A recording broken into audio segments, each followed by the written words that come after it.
gamers, and welcome to episode 452 of the Super Ultra Podcast Arcade for April 13th, 2024. I'm one of your hosts, Daniel Nicholson, and with me is my co-host, Dominic Stallworth. What's going on this week, Dominic? So we're back. We took off a week because there wasn't a lot of news happening. So now we're back. Whereas some things have been going on now recently, and it's been a sad week, man. We had one of the best running backs in the NFL has passed away. O.J. Simpson, the first guy to go over 2,000 yards. Oh man, I loved him in the Naked Gun movies. Yes, he was good on and off the field, man. I mean, like he did Oscar worthy performances in the Naked Gun, and then he disappeared for a while. Yeah, weird. I don't know. Just fell off the face of the earth. I didn't hear about him for. Yeah, and I hear him just too recently when he passed away. So I don't. Yeah, I was like, darn. I said he just went quiet for a long time. But I know. I'm guessing that there will be a moment of silence when the NFL starts the games. There will be a moment of silence for his passing. I'm sure that's going to happen. But I mean, come on. He's the first guy to go 2,000 yards. Why wouldn't you? I mean, that's history right there. They definitely did do that episode of Raw for Chris Benoit. So you never know. Yeah, well, you know what? It's just their standards, Chris Benoit. I mean, come on. I mean, we know why. I mean, we just know why. Oh well, but he had cancer, which I didn't even know he had cancer. Honestly, yeah, I didn't know. Yeah, so I was like, oh man, yeah, because I saw OJ trending. I was just thinking like, oh, he must have said something, and then I was like, oh. He passed away. So, okay. And I did not look anymore in comments about OJ or anything. Because I was like, I don't need to. I've seen enough about OJ. It had to come to me. Like, if this was on my timeline, someone said something, then I'll look. But I wasn't, like, going to look for it. Yeah. I just wanted to see what he died from. And I heard he had cancer. And I was like, oh, okay. But yeah. I mean, that was a big moment in history, man. I mean, that was like a big, very moment, man, back in the day of that trial, man. That freaking long-ass trial. I mean, that was crazy. How every time, like, around, like, 5-ish or something, when they had those news programs, like, between, like, 6 and 8, they had, like, Hard Copy and all that stuff we used to be on. Entertainment Tonight. OJ. Yeah. It's all about the OJ trial. Uh-huh. Every time I used to see that as a kid. Our parents had TV on. I mean, that was just every day. I used to think that's how trials were. I used to think, like, oh, trials take forever. But yeah, that was crazy. All right. So moving on to actual, like, current sports news. Like, Orioles been doing pretty all right. Even though they got blown out as of this podcast last night. But other than that, they've been doing great. They swept Boston. Yeah. They didn't used to lose 2 out of 3 against the Pittsburgh, but they were the pitching. I mean, see, what I was happy about was the pitching. Like, they kept them in the game. They still had a chance to win. The bats was just quiet. And Pittsburgh's, they've been pretty good this year, so I'm not that too mad. And Boston actually started out pretty good because this is their home opener because they started out with their first 10 games away. And they were 7-3. It was like, that's pretty good. You start off 7-3 away, and you didn't even get to be home yet. But then we kind of ruined it for them because we swept them in their home opener. So I was like, oh, that's pretty bad. But things are really coming along. They did bring up the rookie Jackson Holiday, which everybody's been waiting for, but he still hasn't. As of this podcast, he still hasn't gotten a hit. So people are just waiting for that to happen. But yeah, I've been enjoying the season so far. I mean, besides last night when they got blown up, but hey, I mean, you know what's coming. Yeah. And it's so funny how with Twitter, like, I think people need to understand what about Twitter, especially people who are like, why are people getting on, like, some people's like, these people are just attacking, like, people, like, saying, like, oh, this guy sucks now. Even though it's been good for a while, like, because they hasn't got a hit, like Hayes. Hayes hasn't been done well so far, for a while now. Mullins hasn't been doing as good as some people want. Or like when a team loses, they so reactionary, like, oh, this sucks and stuff like that. it's like a long season, but like for the people who are upset with those people being reactionary, that's what Twitter is. Twitter is very the moment thing, and you gotta know that's a small population. That is not the overall. You're just seeing people on Twitter, and that's what Twitter's for. Twitter's for a reaction, an immediate reaction of something that happens, and people, that's what they do. They over exaggerate on that. So you don't take that seriously, and don't take it as this is what the public is thinking. No, the public is what it is. Like those baseball fans, they're going to come. They know that it's a long season. They know every game is not going to be a damn win. It's baseball. Look, we had 100. We had 100 wins, 101 wins. I forget. That means you had like 60 something losses, 62 losses, right? At least if you had 100 wins. So that's just what it is. And like for people being upset with Hayes saying like, oh, they need to get rid of him. That's I don't know. See, for me, it's like this man's been good for a while and he's just struggling. Maybe he needs to go back to the minors just to get stuff together. I don't know. Honestly, I don't know enough baseball to even say that though. That's the thing. I don't know enough about it's funny how the older I get, like I'm not reactionary as I used to be. Like I would be very if I was younger, I would be like, get this bum out of here or something like that. It's like we gotta move on. But now that I'm older, it's like, you know what? I have no idea. Listen, I don't know much about the sport, so I don't know if it's like, is it better for him to keep him up here, to keep trying? Or should you just move on right away? I kind of don't think you should move on right away because, he was good. He was good last year. He didn't do well the second half of last year. And, I guess maybe you could say, like, oh, he started doing good, but he wasn't doing this bad. Even the second half of last year, he wasn't doing this bad. Maybe he just gotta get it. He'll get it going. Maybe it'll come. I don't know.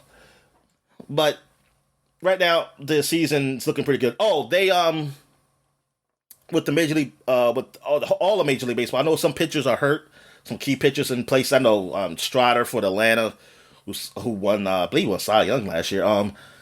He's hurt. He's out for the year, and then people are talking about like all these pitchers get hurt. Some people are blaming. I think that some players are blaming the clock, saying that equates to that.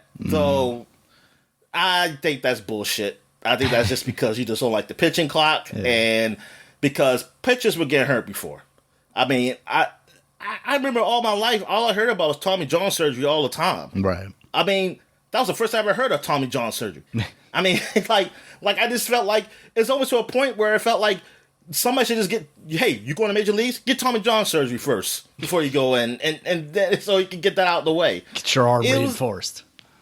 Yeah. So I'm like, that's bullshit. And then like pitchers are throwing harder than ever before now.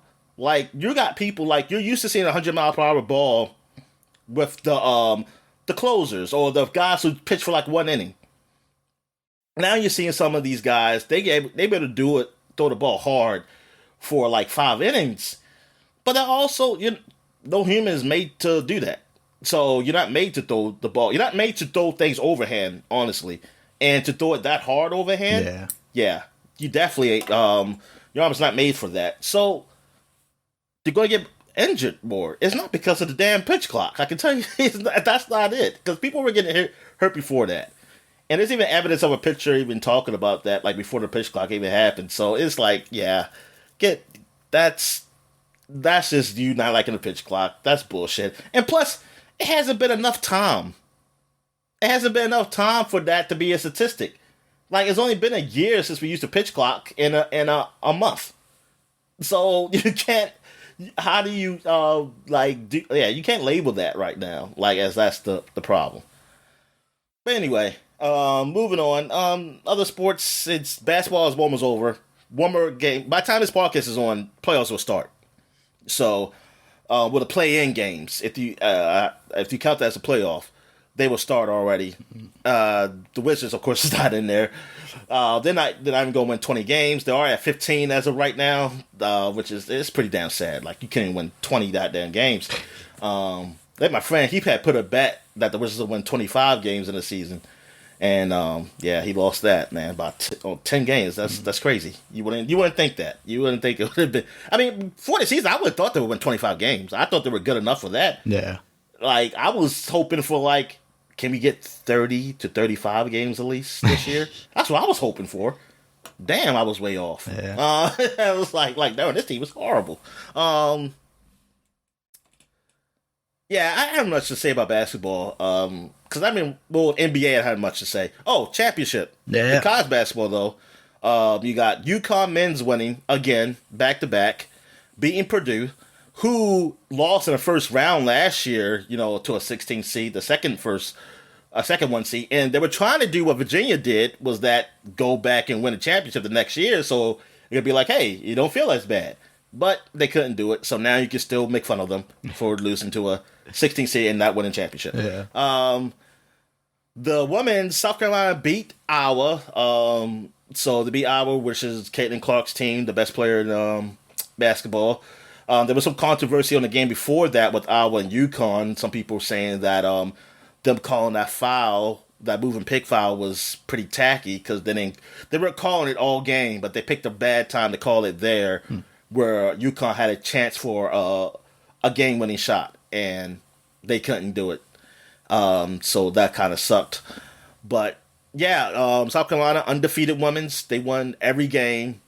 It started out, Iowa started out big against them too.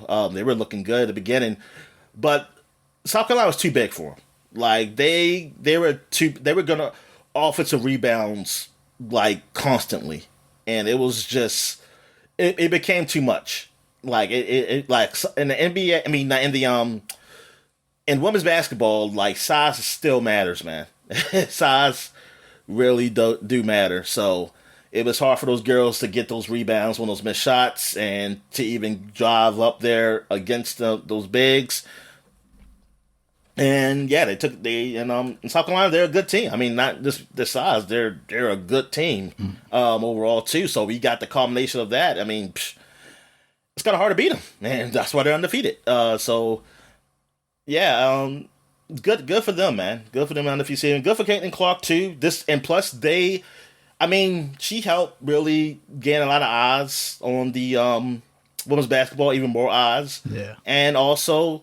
That was the most watched. Not only was that the most watched women's game ever, it was more watched than the men's championship. Also, oh wow! So yeah, it had more eyes on that game too. So yeah, so I know they're gonna miss Caitlin Clark. I wonder how she do in the WNBA. I wish her luck on that. And that's it. So, what you got for wrestling? I know you got the WrestleMania happened. It was WrestleMania. Let me start real quick. NXT had a stand and deliver show that was kind of their WrestleMania weekend. Big show. That was Saturday, like morning, afternoon. It was at noon exactly on the East Coast. That was a lot of fun. That was a good show. NXT I haven't really been following as much lately, just because there's so much wrestling and there's not any real good place to. I think I can watch that on Peacock. I'm not totally sure, but I just haven't gone out of my way to watch it. But there were quite a few fun matches there. And then of course WrestleMania Night 1 was Saturday. That was pretty good. But Night 2 definitely kind of one-upped it there. The highlight, of course, of Night 1 was Cody and Seth Rollins versus Roman Reigns and The Rock. The Rock showed up. I know a lot of people, myself included, were kind of concerned about his ability to be in ring shape. He was a big guy carrying around a lot of muscle, and that doesn't necessarily allow for you to go what ended up being like, I think 45-ish minutes in a wrestling match. So like awesome for him. And, surprisingly, there wasn't like too much in the way of shenanigans in that match. It was really just, those guys putting on a show, and it was pretty awesome. Night 2, you had matches like Seth Rollins versus Drew McIntyre open the show. That was really cool, seeing Drew McIntyre win the title in front of fans, because when he won the world title, it was the COVID WrestleMania. So he never really got to be champion in front of anyone. But he did basically immediately lose that title because he was boasting to CM Punk, because they've kind of been feuding, even though CM Punk's injured right now. And that gave Damian Priest, who has had the Money in the Bank briefcase for quite a while now, the opportunity to actually cash in and win that world title, which was, I don't know if I would say a pleasant surprise, but it was a nice surprise. I would like to see Drew have a decent run in front of fans. But I think it's cool to see that it seems like they have the confidence in Damian Priest to actually put the title on him.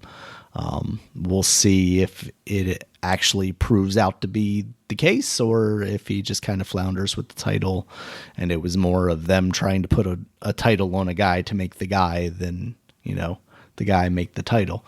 The women's world title match with Bayley and Io Sky, that was probably my match of the show. Between the two shows, I think that was the best match at WrestleMania.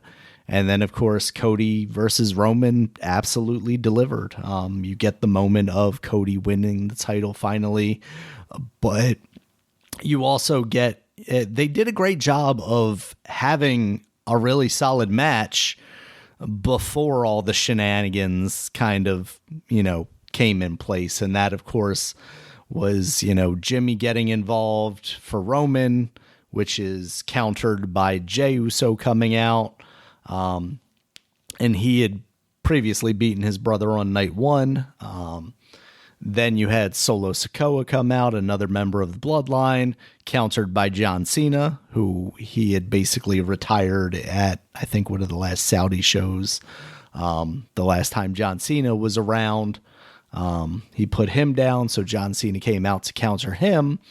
And then, of course, the final boss, as he likes to call himself now, The Rock, came out, kind of as the... Yeah, I saw, because I was talking to my friend while I was watching that, and because I was describing the show to him, and I was like, they calling The Rock the final boss. Yep, the final boss. Which is just insane, because, all this time, he's supposed to essentially be under Roman Reigns, yet he's coming out here, he's even acknowledged him as his tribal chief and whatnot, but he's out here calling himself the final boss. So it's obviously that's going to lead to something. But yeah, and it sounded like there was talks that Stone Cold might be the guy that they get to be the foil to The Rock, because their rivalry was basically legendary. Stone Cold did come back a couple of years ago and fight Kevin Owens, so he has broken his retirement basically. And really, it's just one spot anyway. It's not like he's he's done spots where he gives people Stone Cold Stunners before, and he could have done that here.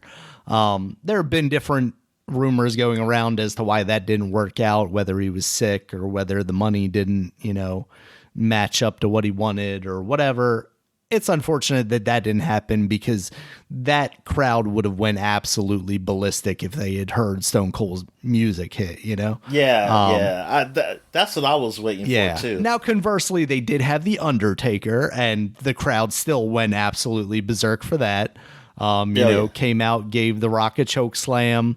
There are reasons why that could have been, obviously their rivalry wasn't quite the same level as The Rock and Stone Cold, but Roman Reigns did beat The Undertaker at WrestleMania and, say it was his yard. So there's some reason, if you actually care about reasoning for that.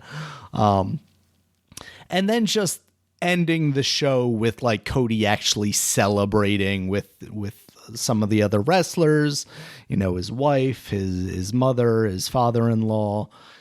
It really ended the night with a lot of positivity. Yes, the ghost of Dusty was there. The ghost of Dusty was there. And Nick Khan did apparently, as like a gift to Cody Rhodes, Nick Khan being the new CEO of WWE, give him a watch that Dusty had sold to get the money to send Cody to acting lessons or something like that. So it was all very emotional stuff. Okay, what's the name of the owner of the Jacksonville Jaguars and the and the AEW is Tony Khan. His dad Shad Khan. Shad Khan technically is the owner of Jacksonville Jaguars, but yeah. So it's Tony Khan, and then ironically enough, now Nick Khan is the owner of not owner but CEO of WWE. A Khan? It's a Khan dynasty. They are unrelated as far as So what the hell is Vince McMahon doing letting this shit happen? Vince McMahon's not in a position to let anything happen at this point. Well, I'm just saying that for something to go wrong, it got down to a Khan. Nah, man. What the hell? Yep. I thought this was America. Yep, it is I America. thought this was America. It's a melting pot down there. A melting pot my ass. So yeah, and then kind of That's the New York. What was that? That's New York, not the rest of America. That's just New York.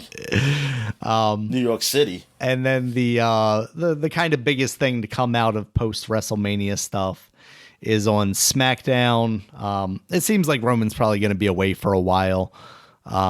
But they are still continuing the Bloodline story. Solo Sikoa has kicked Jimmy Uso out of the Bloodline because he lost, which is kind of ironic because Solo Sikoa has been doing nothing but losing since beating John Cena, essentially. And has replaced him with Tama Tonga, who is a guy that has been in New Japan for the longest time. He is another guy that is not necessarily of Samoan descent. He is, I think, a different kind of Polynesian.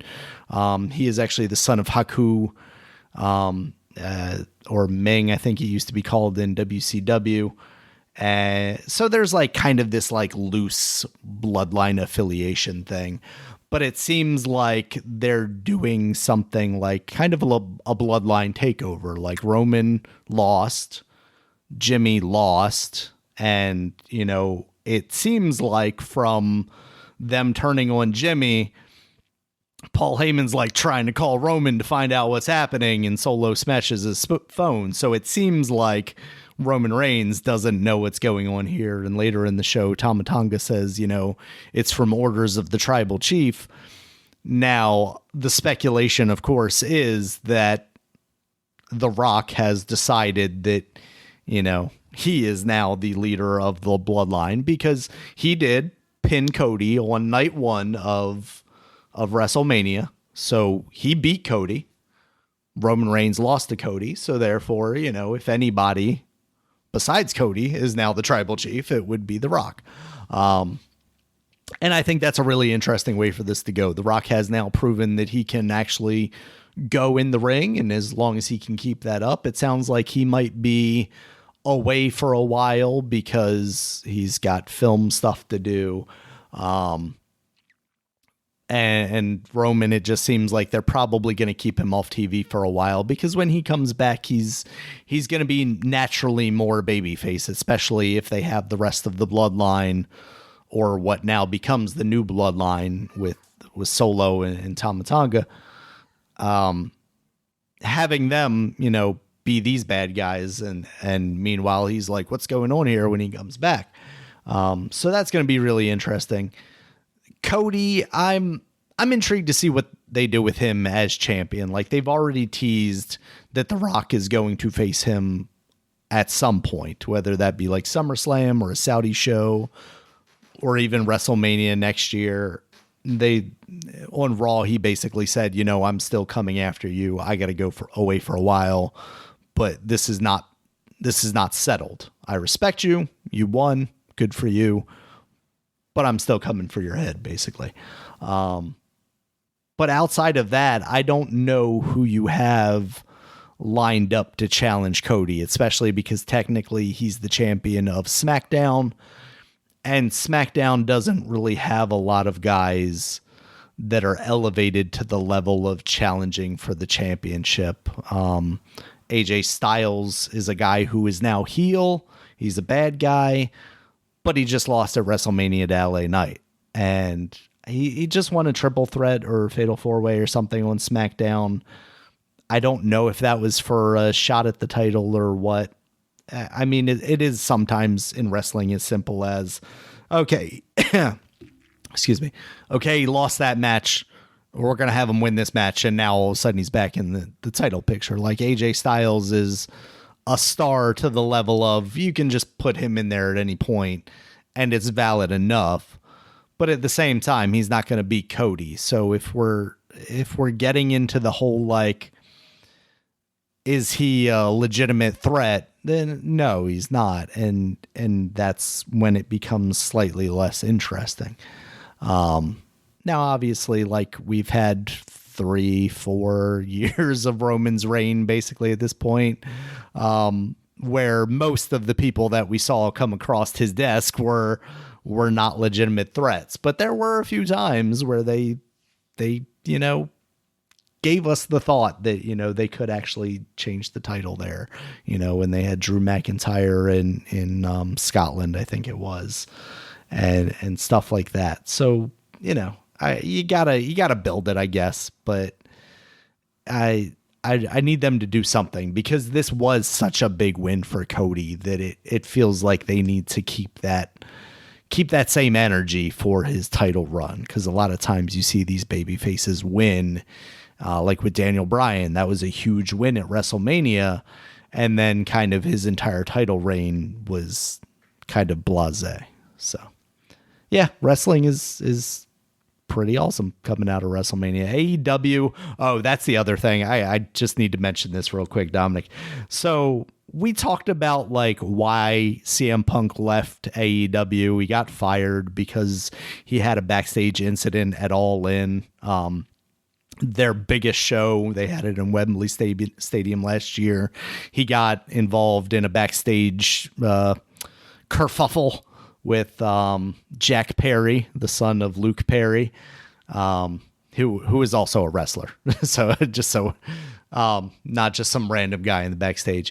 There was a story that leaked out just to kind of set this up that Jack Perry wanted to do some kind of spot with real glass.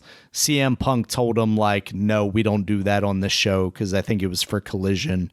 That was when basically CM Punk was running Collision. The third. You said with real glass? Yeah, with real glass instead of like sugar glass. I don't know. I'm saying, like, yeah, it's I'm dumb. like, come on, man.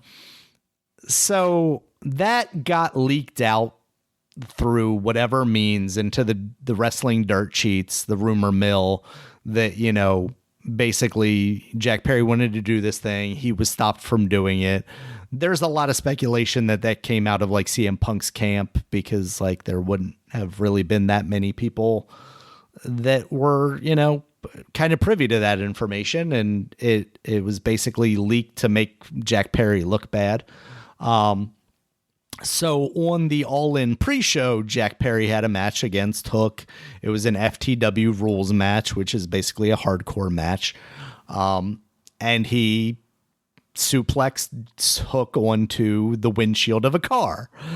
Before doing that, he knocked on the car window and said, "Real glass, cry me a river." Obviously referring to, these rumors that CM Punk had basically told him that shit doesn't fly. Apparently when he went backstage, CM Punk approached him, said like, "What was that all about?" Jack Perry allegedly said something to the extent of like, "What are you going to do about it?" What he did about it was shove him very aggressively and then put him in a chokehold before Samoa Joe got involved and kind of broke it up. And then allegedly CM Punk told Tony Khan, because this all happened like right behind the curtain, where they sit and monitor and do all that stuff. Told him at that point that he quit. This was before CM Punk's match with Samoa Joe that was supposed to open All In. That was the biggest show that they had ever had. So that all happened. CM Punk ended up actually going out there, having a match with Samoa Joe, and then was fired shortly thereafter. Now, for the longest time since that incident occurred, everybody said, like, there's footage of this because, like, Wembley Stadium is a modern stadium. They've got cameras everywhere. There's evidence of this. Like, there's footage. Forever, people have been saying that. Nothing ever came of it, though. You would expect that kind of thing to come out through, like, TMZ or whatever, right? So CM Punk last week is part of, like, the WrestleMania build-up, went on Ariel Helwani's podcast. He's a MMA guy, but he's also big into wrestling. And CM Punk talked about it. He basically said, you know, he said this thing. I approached him. I choked him a little bit. I told Tony Khan I quit. This place is a clown show. It's not a serious business. I'm quitting.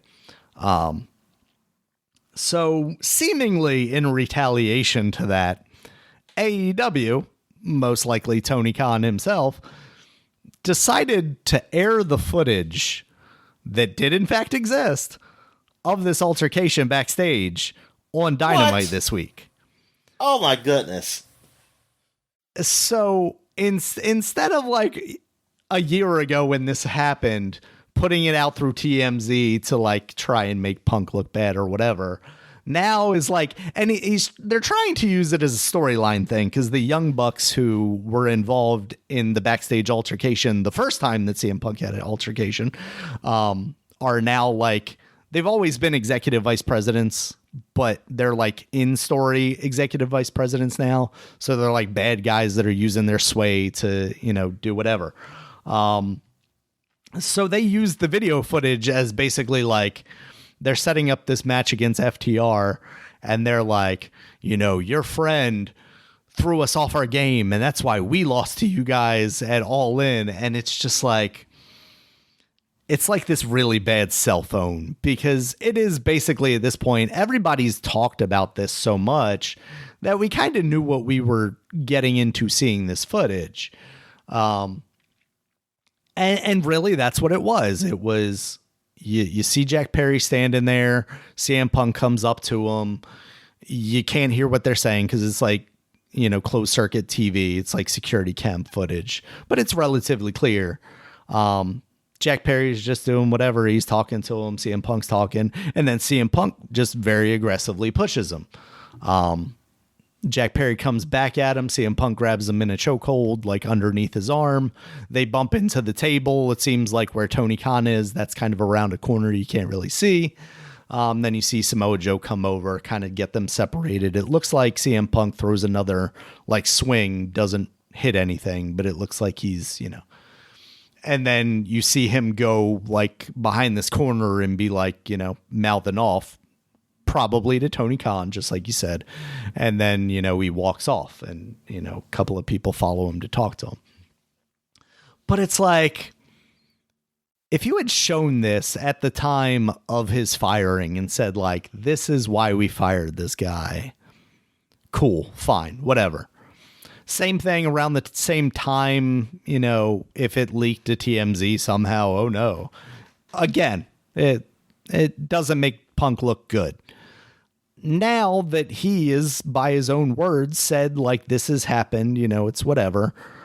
And basically part of the reason why he left is because he doesn't respect the company. To show this footage on your television show and then the worst part is to have the crowd react by chanting CM Punk, because that's the reaction that they got in the arena when they showed it. Like, it is the biggest, like, it makes you look so petty.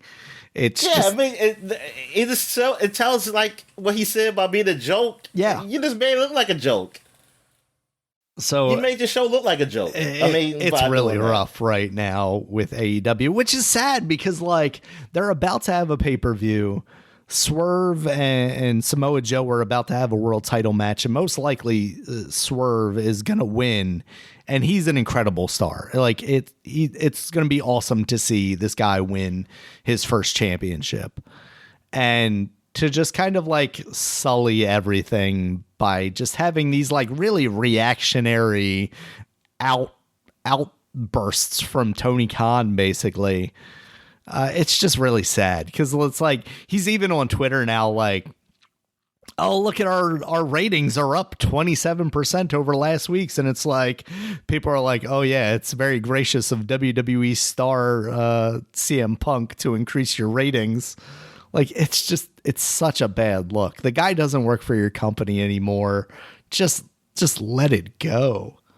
Because they're doing a lot of stuff that's like, trying to stick it to WWE. And now this one might be the rumor mill is kind of like back and forth on this one, but Will Ospreay, a guy that they recently signed from New Japan, who was a big free agent, had a lot of potential to have gone to WWE as well.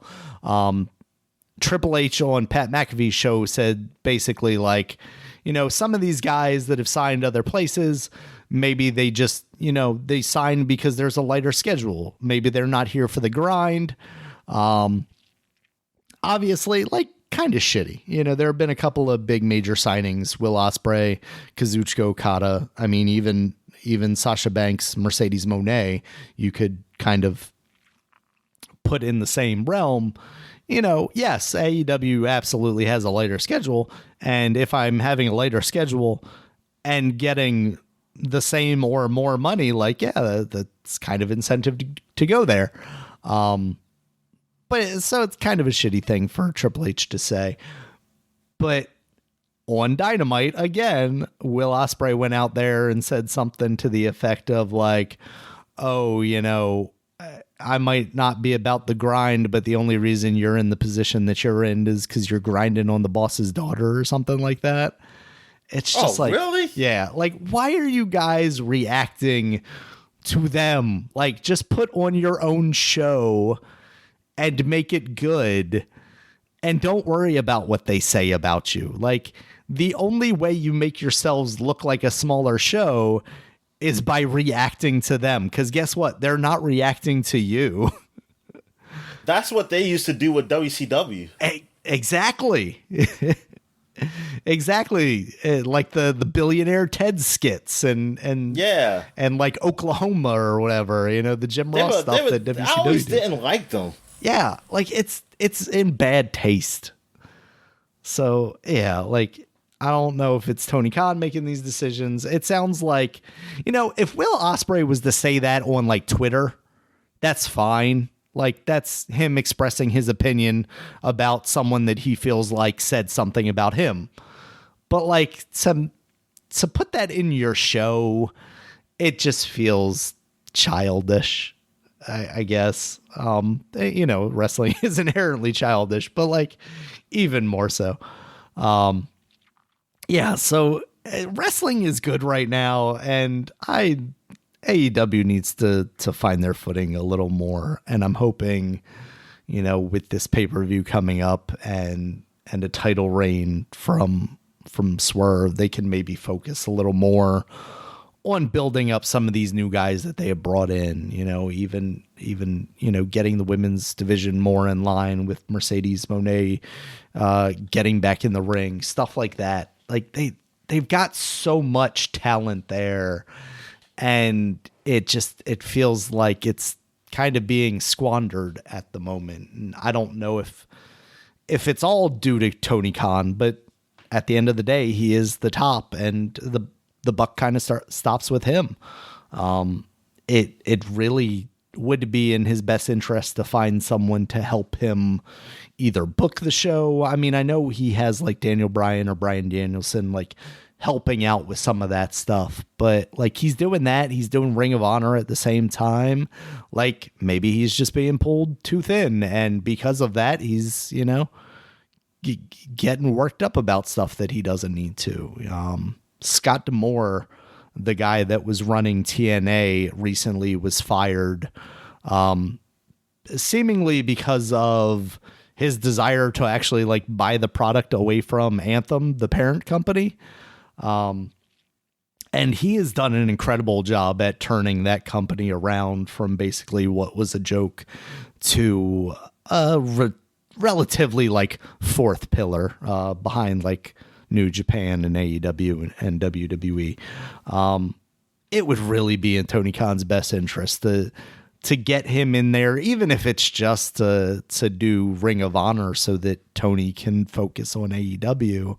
Like, I mean, preferably maybe even just have Scott D'Amore work on AEW.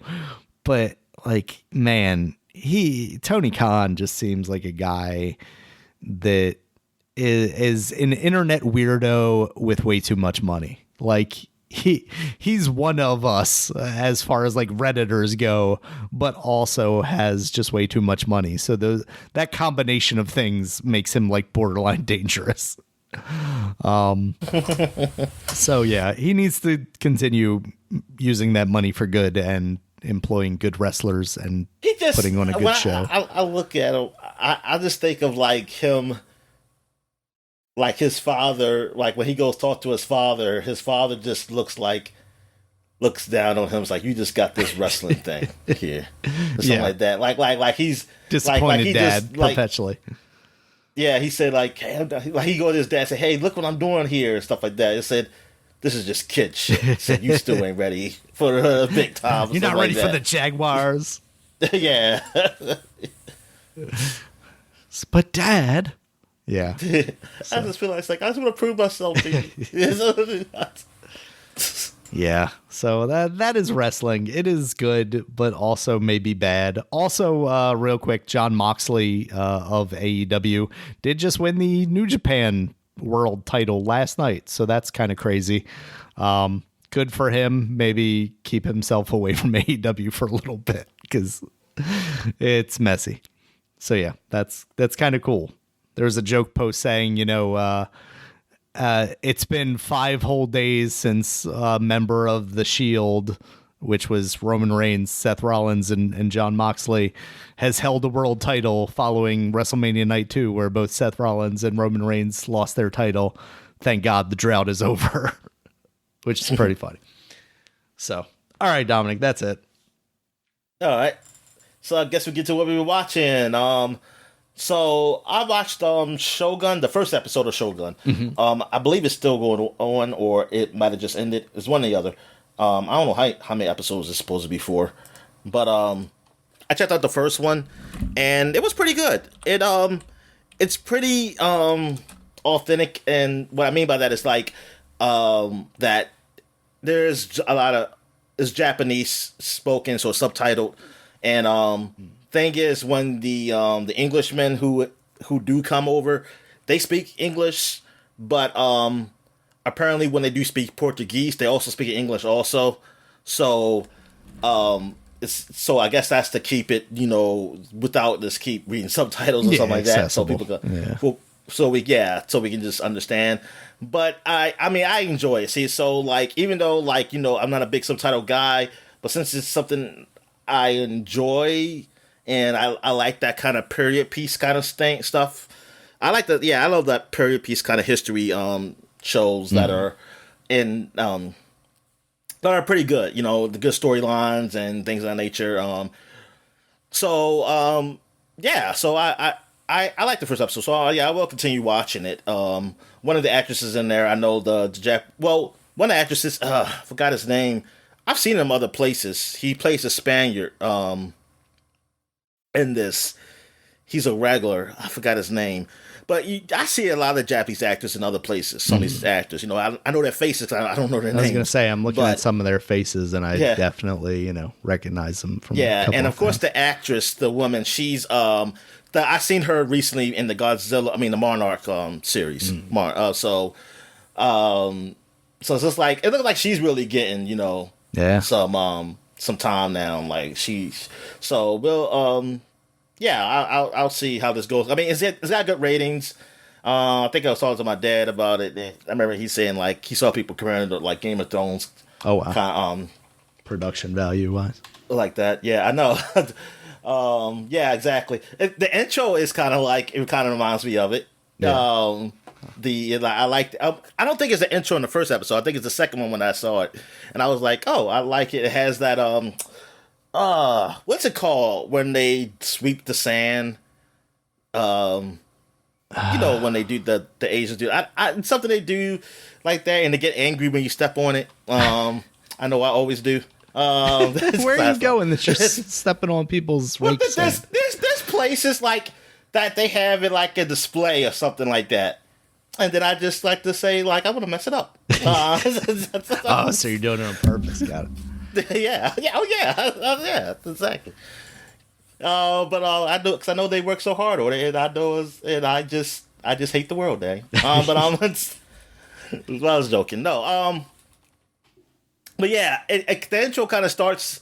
It has like a bunch of that sand around, and then they have the different like not cities or castles or whatever you want to call them around, like stand up in the sand, and then like they have some ships sailing. Like the sand is almost like the water, I guess. I don't know. It looks nice on YouTube. Though. It's really cool looking. Yeah, but yeah, man, it's pretty cool how they do that because I always wondered like about like when the Western worlds met the Eastern world and things of that nature. And it's so funny how each group called each other savages. like they call them these savages, and then Japanese call them savages in their language.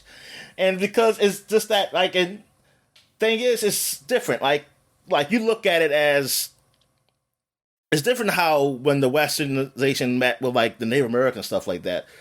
Like, because as far as the way they lived, the Americans are more they were tribal, but also nomadic. You know, they kind of moved. They didn't stay in one place all the time. Right. They didn't have like a built up civilization, exactly.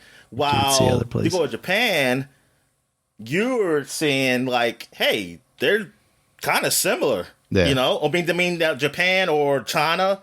They have these places that are kind of similar. They are built up. They have laws. They have a structure, societal structure that is different from yours, but it is something that's there, which is probably easier to speak. I mean, as far as communicating with that because of trade and stuff like that. I mean, because they know that of knowing.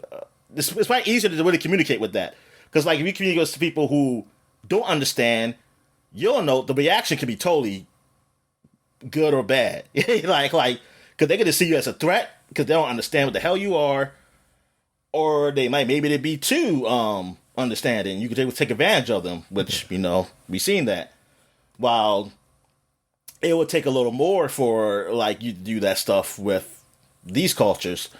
Because I also wanted to know, how did the Portuguese...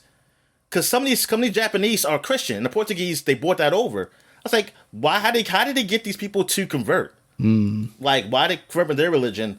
And I think I looked it up. To see how they do that. I think, what was it? Was there a battle or something? And I think it was like, it wasn't that they converted I think more of the peasants people like that. Like, I think they were really the start because it was easy to do them. Right. And maybe they kind of spread. But I need to look more into it. I did look it up, but because I was always wondering, it's like, how the hell, like, if I were in society and like, how do these people want to tell me about their God? I'm like, man, the hell with your God? That's like, I got my own. Like, but anyway, where were you at? That's it. That's all I watched. So what do you watch?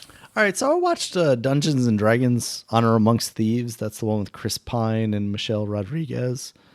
Yes, that movie looked kind of silly and bad. It actually turned out to be a lot of fun. Exactly. Yeah. That's why I was very surprised. Yeah, I really liked it a lot. It felt maybe a little overly long, but not too bad. I think that might have been just because I had split it between so many days. But yeah, like, everybody in there is very charismatic and a lot of fun to watch. Except for Rodriguez to me. I mean, she's what she is. She's playing the role of the barbarian and doing a pretty good job of being surprisingly charismatic for what she usually is. I think more so than any of the times I've seen her in, like, the Fast and Furious movies. She's quite likable in this movie. Yes, yeah, I can say that. Yeah, and I kept seeing Hugh Grant and going, like, I recognize him, but I didn't know who I was recognizing, and then I saw the credits that was Hugh Grant, and I was like, oh, that's because I don't remember. I never really see him that silly. Yeah. A lot. Yeah. Most time I always think of him in love stories Exactly. back in the day. So yeah, but yeah, he was funny though. Mm-hmm. It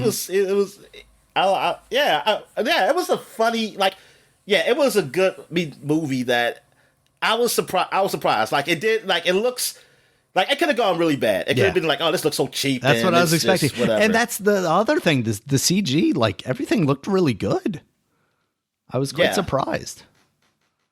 Yeah, it did. Yeah, it was good. Like, it wasn't shitty. I had to say that. I mean, it really was. I mean, it was pretty funny, even with the brain stuff, which is funny because the brains are the things you see I play in this game. Yeah. And like when they say they'll attack you like how smart you are, that's when they'll attack you. Yeah. And when they just walk past them, it's like, what that was assaulting. I thought that was a pretty good movie. I mean, I hope it was good enough to get some type of sequel or something, but I mean, if it don't, it was definitely better than the first one. I know the one with the Wayans brother. Yeah.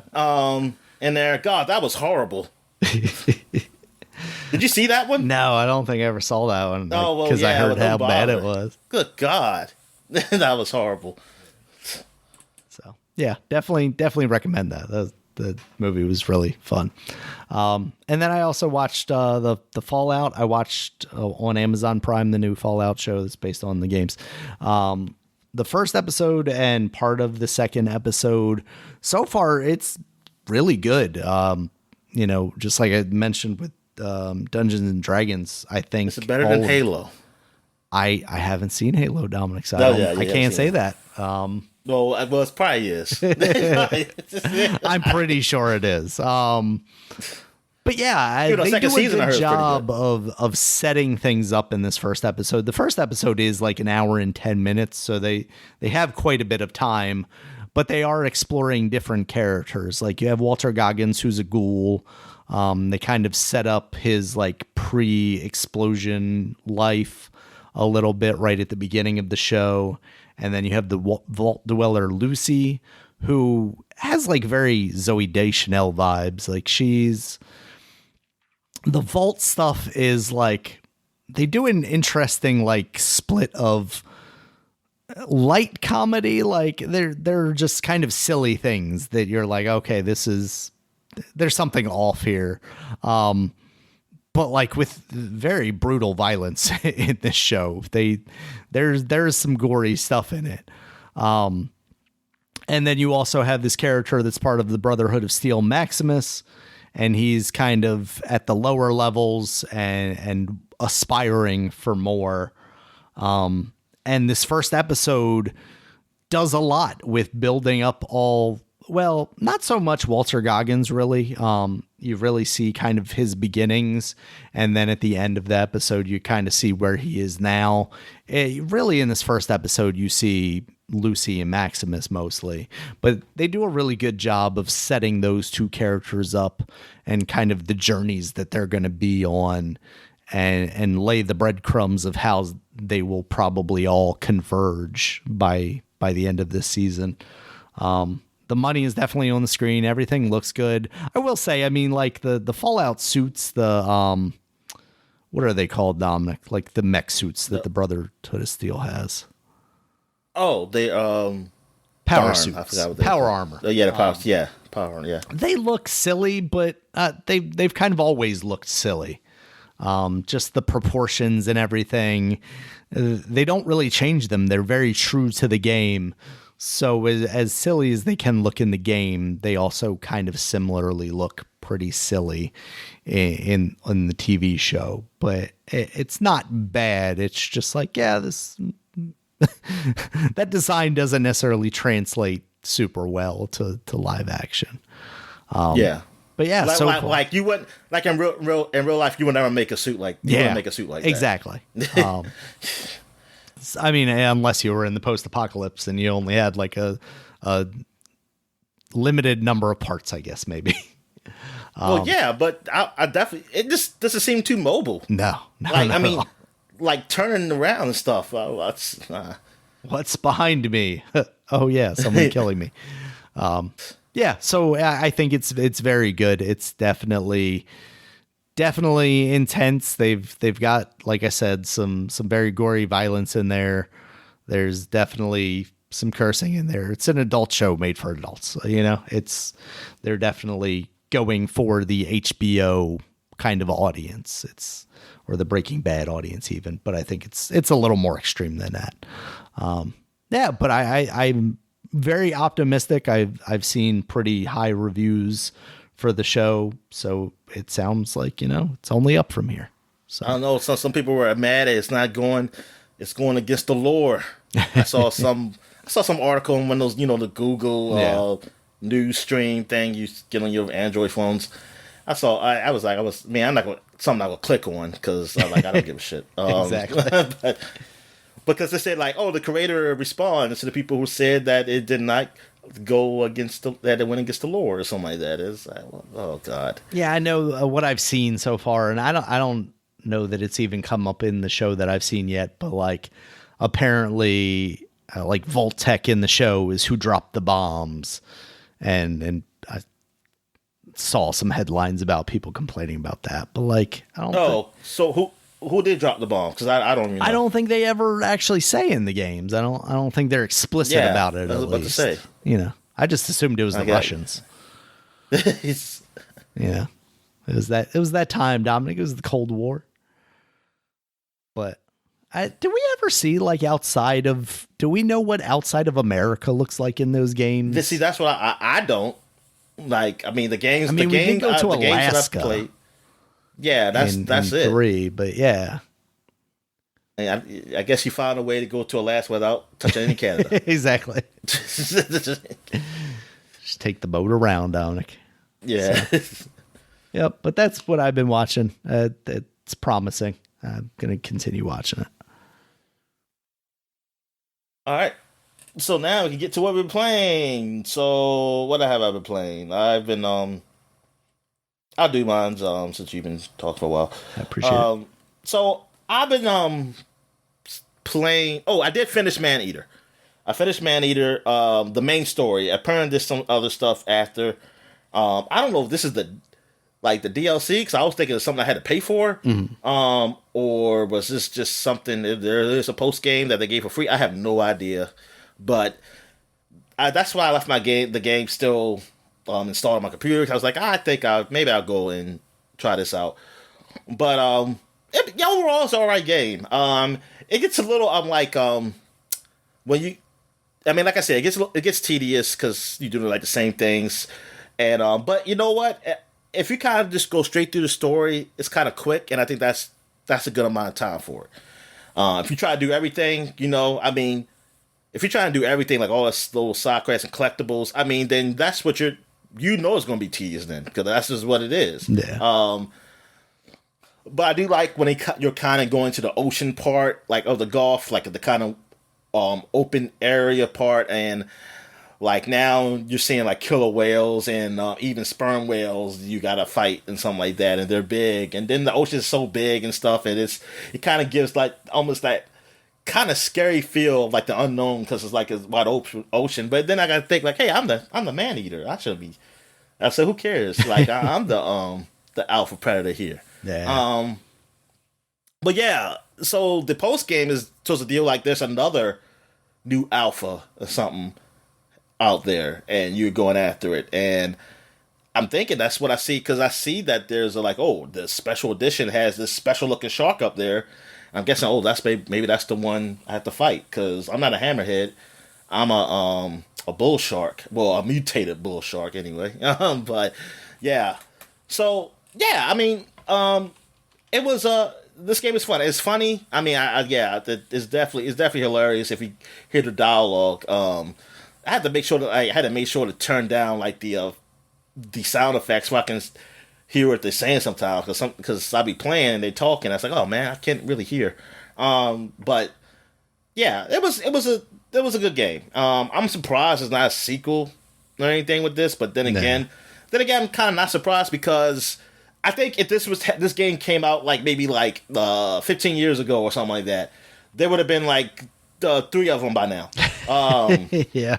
But I think with the way the economy is, the way game development is now, with the big companies, it's, man, you're kind of, I don't know. It's kind of hit and miss. Maybe, like, that's why you just keep seeing so many sales on just this one game. And, like, maybe they're not going to make a sequel or something like that because just the money ain't there. I don't know.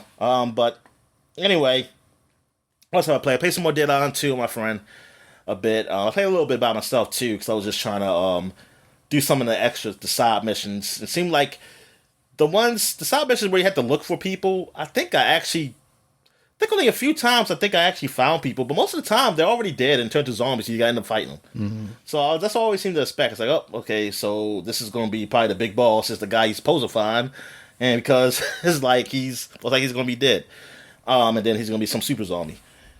But the story is, yeah, like I said, is whatever. But I'm kind of understanding what's going on with it. Like, apparently there's something going on with the government, and then I still don't understand who these other people are. Like, they seem like they have powers, like me with the zone. Like, they're immune, but it seemed like they want to do something else. They're not trying to help humanity. They want to cause something else, and I guess they want me to join them or something. But I haven't got too far in. And my friend, he probably beaten the game already because I see him playing it when I'm not playing it. And he would have to join my game, which that's what said it sucks because I don't care about the story. So I wish I could just join his game and just keep going ahead, but it don't allow you to do that. Mm-hmm. So I still think that sucks.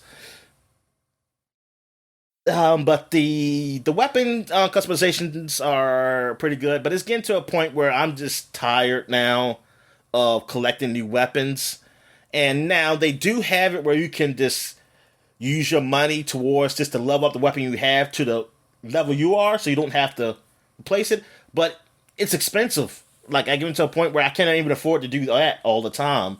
So inventory management that's really the downside for me, which, I mean, these games, it is what it is. I don't know how you make it better, really, honestly. I just wish there was a AI system in the game where it'd be like, hey, you do this for me, please.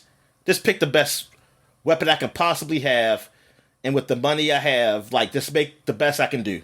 For I don't have to go in myself to look at each one. And so I just want to keep playing. Like, I can just keep playing and mowing down zombies without really stopping, unless I'm going to buy some health or something like that. So that's it for that game. I played a little bit of PGA Tour, because that was on Game Pass. Mm-hmm. It's free. I guess EA Play has it, and it's free on Game Pass now.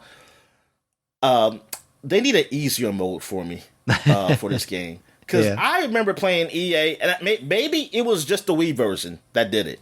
Because I remember where you can make it so that you can pick and you can if you hit to the spot, it will go directly to that spot. Oh, wow. If you hit the buttons at the right way, whatever. Mm-hmm. I remember you doing that. This game, there's no way for me to do that. Like, now they do have a thing called Mulligan where you can just redo your shot, but you can't do that in season mode. Like if you're going through a season, like going through tournaments, you can do that in like just quick play. And I was upset because I was trying to do that in regular season mode. I was like, oh, well, I could just use the Mulligan and just keep redoing my shot until I get to where I wanted to be. Yeah. And nope, they wouldn't allow me to do that. So I'm not gonna play no more because I'm not trying to really learn golf. I don't want a real challenge, honestly. Right. I just want to get arcade golf. I just want. Well, supposedly I am playing arcade, apparently, but it's just that I still not getting a shot. I still have to look at the wind. I still have to look at where the hill is because every time when I put it where the line is, where the direction of the line where the ball says going to be, it ends up going away because of the wind and the hill. And I was like, oh man, I thought I was thinking that since I put it on the easy mode or something, that it was making it so that it would tell me where it would be at, regardless of the win. Like, because of the win, that's where it would be at. But no, I still have to adjust towards that. I'm like, I don't want to play real golf. Like, I don't like golf that much, but I do want that green jacket. And now I can't get the green jacket because I'm not playing this realistic way golf, and there's no cheats for it because this game is always online. Yeah. So I can't do that because that's what EA does now, make games online and everything. And that's what somebody says, that why you can't probably do mulligans and just play the way you want to play on the tournament stuff, because they try to put everything you do is for online, basically. Like, hey, you get these stats you can put online so you can use for your online character, and that's what all these sports games do, and it's like pisses me off. I was like, oh god damn, man. So I mean, it looks nice. It looked good. It ran okay on my computer. I know it could look a whole lot better than that, but it ran good on my computer. The game. Cool. And yeah, so I mean, it probably is a good golf game. Like that's what I'm saying. Just for me, it wasn't for me. Like I want, like you said, arcade golf, and I want an easy mode. I want an easy mode where I can just. I want it like it was on the Wii when I played Tiger Woods golf. What else have I played? I played some more Yakuza 5. Man, this game goes places because I'm at the prison. Like I told you, last time I played, I was in prison. Mm-hmm. I broke out of prison. You got this snowmobile kind of chase scene going on, and awesome. So then, so you beat those guys, and now you're in a town. Like this small village, like that's up in the mountains, and these people are being like basically scared of this bear. Like, well, you saw the bear before you got to town because that's when he was on the snowmobile. You remember somebody telling you in prison about a rumor about this man eating bear or something, but you didn't take it seriously. Yeah. But then you see this bear, and I had to fight the bear, and I fought it, but he just ran away. But he's still alive. Like, he's just kind of hard to kill, and like it's this guy in the village who's just been trying to hunt him. And I've been basically helping the town with that. And then some other hunter, like some big game hunter, came and said, hey, I want to get this bear. I'm going to help this village out. But he's just like he's just doing things his way. Like, he just put a whole bunch of bear bait everywhere so other bears would come. And the town people were upset. I had to go help them out by picking up all the bait and then fighting the other bears. But then the big bear was basically eating him up. I had to go save his ass. Ouch. And it's so funny in this game because like when you see people get like hit or shot or just beaten, like they're really beaten. Like I used to think they're dead. It's like, damn man, they killed him. But then it'd be like, oh, he's still alive. I said, how the fuck is he still alive? And I was like, ain't no way fucking hell this man's still alive. Then the next scene you see them all just bandaged up and said, oh, I'm hurt. I said, man, you should be dead. I said, they make these scenes so gruesome that they should be dead. I was like, what the hell? But I'm still in the village. Like, basically, I can leave the village and go to the city now to where traditional Yakuza games are. But I'm just going to finish the side quests here. Oh, and there was one side quest where I was, this old man, he was like a sage. And he said, like, hey, if you give an offering to to this hut or something, the gods will bestow you some power. Like they will teach you something. Mm-hmm. So I had to give them something. Like he gives me a clue of what to give, and I'll give them something. Like one time I was giving like some food, then some then another, and then like a god would take possession of him. Then you have to fight him, and then you learn a new move.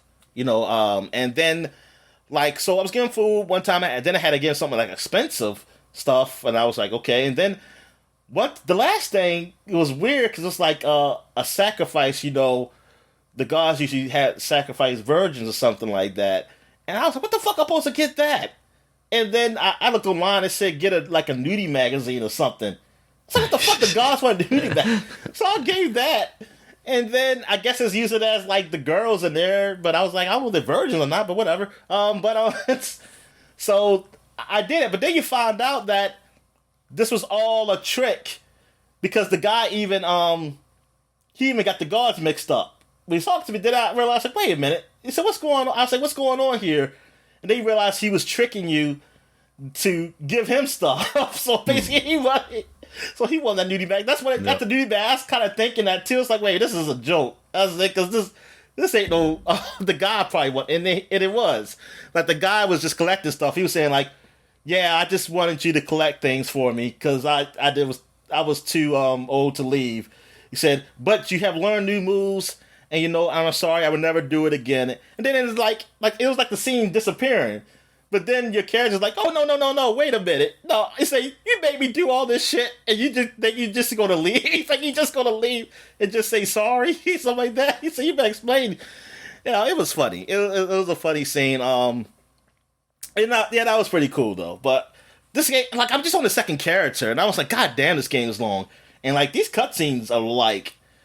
there's a lot of movies in this game. There's a lot of talking, but there's a lot of game too, so I'm like, damn, man, this game's... I'm never going to finish this Yakuza 5. By the time I finish Yakuza 5, they're going to delist probably some other game or something. Or it's going to be delisted. I probably can't finish it, delist it. I won't get to 6.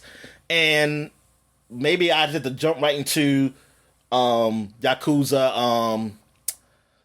what's it called? Year of the Dragon? I say Year of the Dragon. Like a Dragon. What's it called?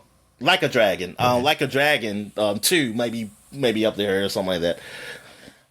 But yeah, but it's a fun game. I guess people online though, they said how long it is and how vast and it is. Like during I didn't never expect I'll be like in a village or something like that. Yeah.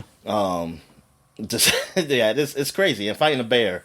I never thought I'd be fighting a bear or something. Yeah, and you're hunting.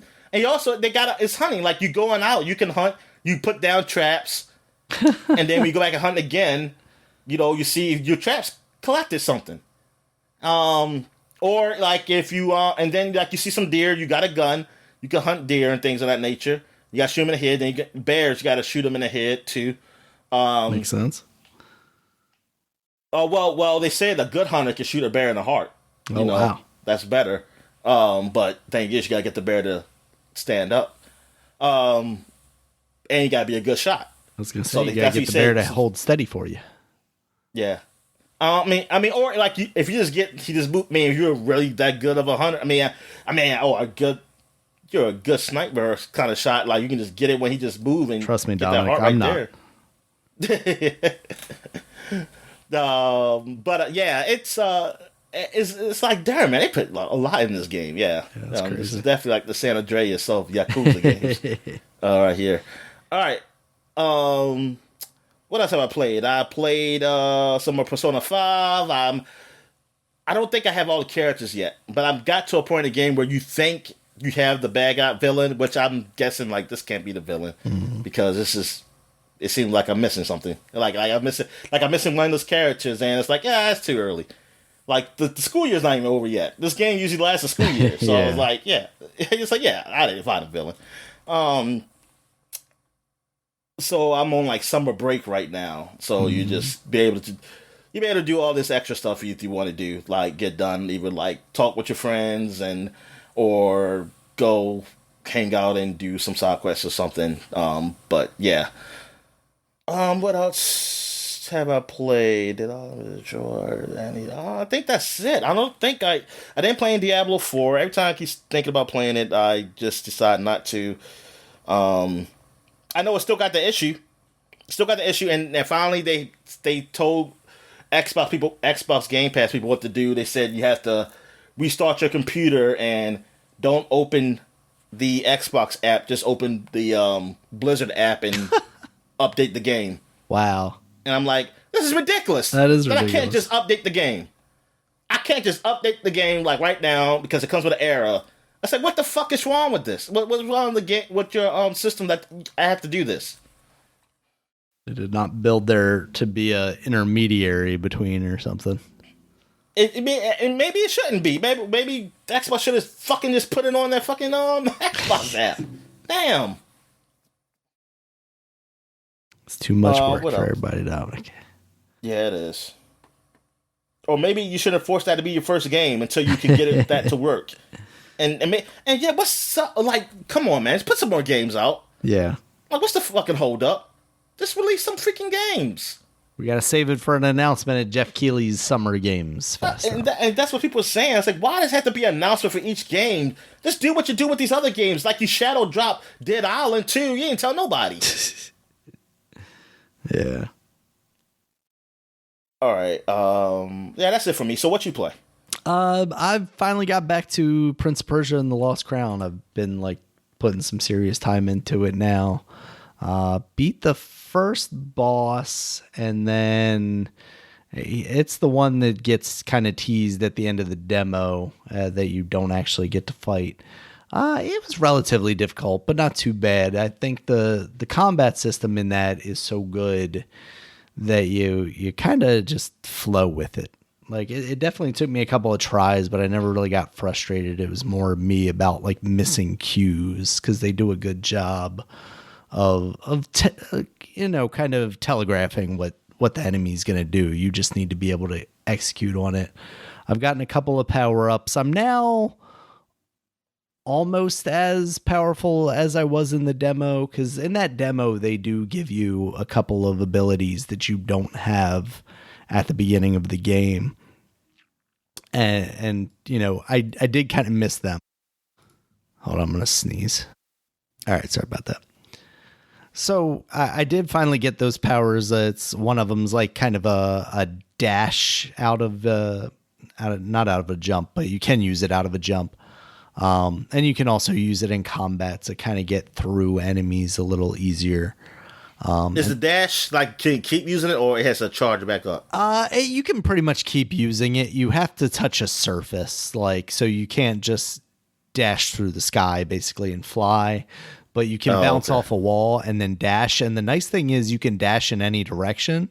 So you can jump off a wall and then dash back at that wall and then jump off that wall again and get higher. Unlike a Metroid where you might have to like go in the other direction and then work your way back a little more, so that like environments have to be designed with that kind of jump in mind. This one you can game it a little more. And I haven't seen any place yet where it's like, oh, you're getting someplace where you're not supposed to be with it. But I could definitely see, like, I'd be interested to see what like speedrunners can do with that ability. Story wise, it's surprisingly interesting for what they're doing. I don't know. The character that you're trying to save is the Prince of Persia. You're not the Prince of Persia. And I don't know if like eventually you become the Prince of Persia. But because you're in this, you like, to be the Prince of Persia, Daniel. Oh, is that what it is? The other Prince of Persia I've seen, they were whiter. Oh, that's very true. And there was a white guy who played him in that Jake Gyllenhaal in the movie. Yeah. So yeah, but the story is kind of interesting because you are in this tower that's like sort of suspended in time. So you're seeing different variations of yourself, like your future self and your past self, which is kind of neat. And you're fighting them, and then you get new abilities from fighting them. So far, I definitely understand where all the praise was coming from for this. I'm going to keep on trucking with it. Nothing like too crazy outside the genre, but really just a very well put together Metroidvania so far. I'm really digging it. The art style could use a little more zhuzh, if you will. Like it is very in-game, very generic, which is kind of sad because like all the complementary artwork around it, like the stationary portraits, like character portraits that you see as people are talking, are very well done, and these kind of like cutscene bits are very well done, but the game itself is kind of very flat. What about the look of the other? Oh, go ahead. Oh, I was just gonna say that they have voice acting in basically everything, which is very nice. Oh, good. That's good. Yes. And I mean, they should. I mean, they should. It's just not one of those things I necessarily expect, especially from a game like this, which feels kind of, I don't want to say low budget, but it seems like, a lower budget title for them, not something that they poured. Well, the other one is going to be the one out I'm about to mention, like the Rogue. Mm-hmm. They mean the one that's done by Dead Cells guys. That's supposed to be the Rogue, doing that the Prince one. of Persia. Yeah. So what you think of that? The look of that one. I think that is style. It's kind of plain, but it's stylized in a way that it feels more dramatic. Like it carries that sense of style from like the animations that they did for Dead Cells. And while that's very flat, I think it has a unique design to it that this game doesn't really have. Okay. But yeah, that's basically what I've been playing this week. All right. So I guess we'll take a quick break when we get back and get to the flashback segment. All right. And we're back. And now we're going to the flashback segment. So we didn't do any games, new releases last time we did a podcast. We just did the video game covers on magazines. So now I'm going to start from the 1st to the 14th. Of new games that were out in 2014. We're going to start in 2014 right now. So what we got here is Goat Simulator came out 10 years ago. This is the game where you played as a goat and you did anything you wanted, apparently. And then just like goats in real life do. That's why it's a simulator. Yeah. Which is, this game's been out for a while. It's been like on everything, and I have never played this game. Me neither. It always looked like fun, but it seemed like a game that was more adept to streaming and just like a playground than it was like an actual game that I would have a lot of fun with. So it was a lot of fun to watch, but I don't know that I would get all that much fun out of it, to be honest with you. Yeah, exactly. Like I seen it, it's like, oh, this looks funny, but I didn't even know what the game was. You know, it just seemed like you said, a playground. So it wasn't for me. But it was cool to watch, and people had fun with it. And we got Ghost Simulator 3. They skipped 2. That was a joke, right? Yep. They got that out there. All right. But and so many DLCs came with Ghost Simulator. I mean, so many mods, too, if you're on PC anyway. Yeah. So it's like so much to the first game. So that's why it's been like 10 years. Like, when did 3 come out? They come out last year? I think so. That sounds about right. Yeah. Yeah. So, yeah. All right. So, what else we have for 2014? We got Elder Scrolls Online. Was released 10 years ago. It's been 10 years when Elder Scrolls finally had an online game that people have been asking for, like, between that and Fallout, of like, hey, you want to play online with friends?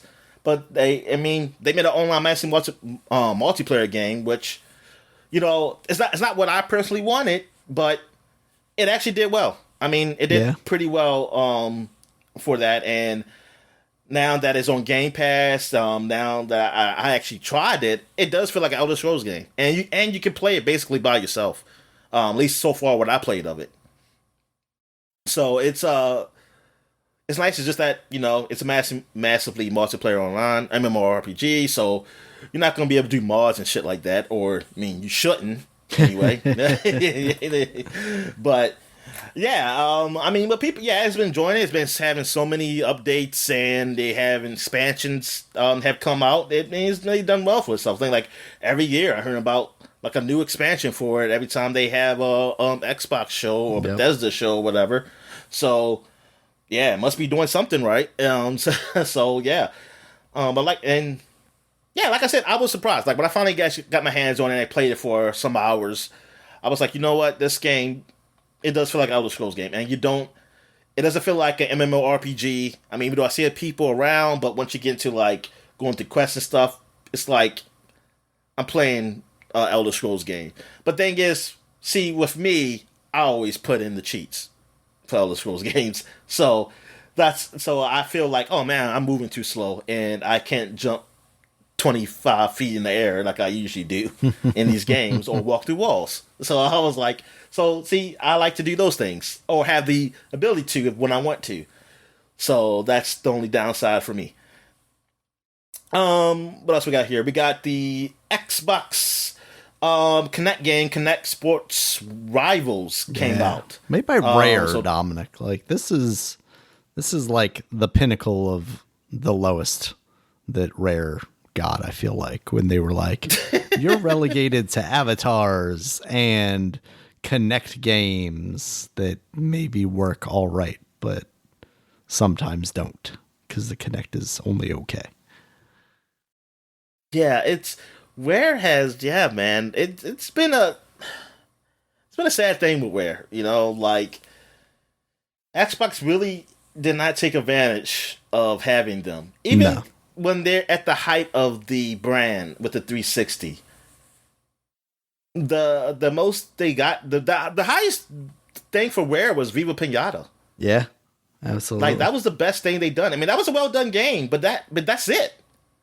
Like really, Nuts and Bolts was okay. I mean, it was different. Yeah, it was different. But come on, that's the only new Banjo game, yo. Mm-hmm.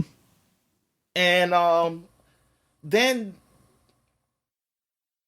I'm just trying to think of something else they did. Perfect Dark. Oh yeah, that was horrible. Yeah. But like just to have that brand, like you like now, I mean now you're hearing like, oh, they're doing the Perfect Dark, but I guess we're waiting to see whatever the hell that happens with that. But yeah, and I'm like, not. Is that even them? Because they have like that new. No, it's not Rare. But I'm just talking about the brand that they had. Like what Rare has that now Microsoft owns. Yeah, is that they didn't even take advantage of just the branding. Like even if you're not going to use the Where's Rare Jet Force Gemini, developer. Conquer. Yeah, like you. Like they didn't really take advantage of just the branding, like of just having those games and giving it to somebody else. I mean, they're finally just doing that now, like with the Perfect Dark. Then I mean that's basically it. But yeah, it sucks that they did like the time to do it. Like now, just the way like I said, with the way the game economy is I just can't imagine like seeing that stuff now. I'll be shocked, but it's like, darn, during the height of the Xbox 360 days, that was like really the time, man, to really be bringing out that stuff. And at the beginning, at least the Xbox One, to have some people to look forward to. Yeah, I was always upset that Microsoft didn't have that game that could have been like a Ratchet and Clank, kind of thing. Like you never got that mascot. You could have had something, or something that could compete with like a Nintendo game. You could have had something. You could have had something going there. It really made me wonder, though. Like coming out of that, like, was it Rare or was it being under the mentorship of Nintendo? Like, I don't want to take away from Rare, but like, could that have been it? Is that why we didn't see games of the same quality coming out of Rare after they left Nintendo? Does Microsoft just not have the ability to, show them how to make good games?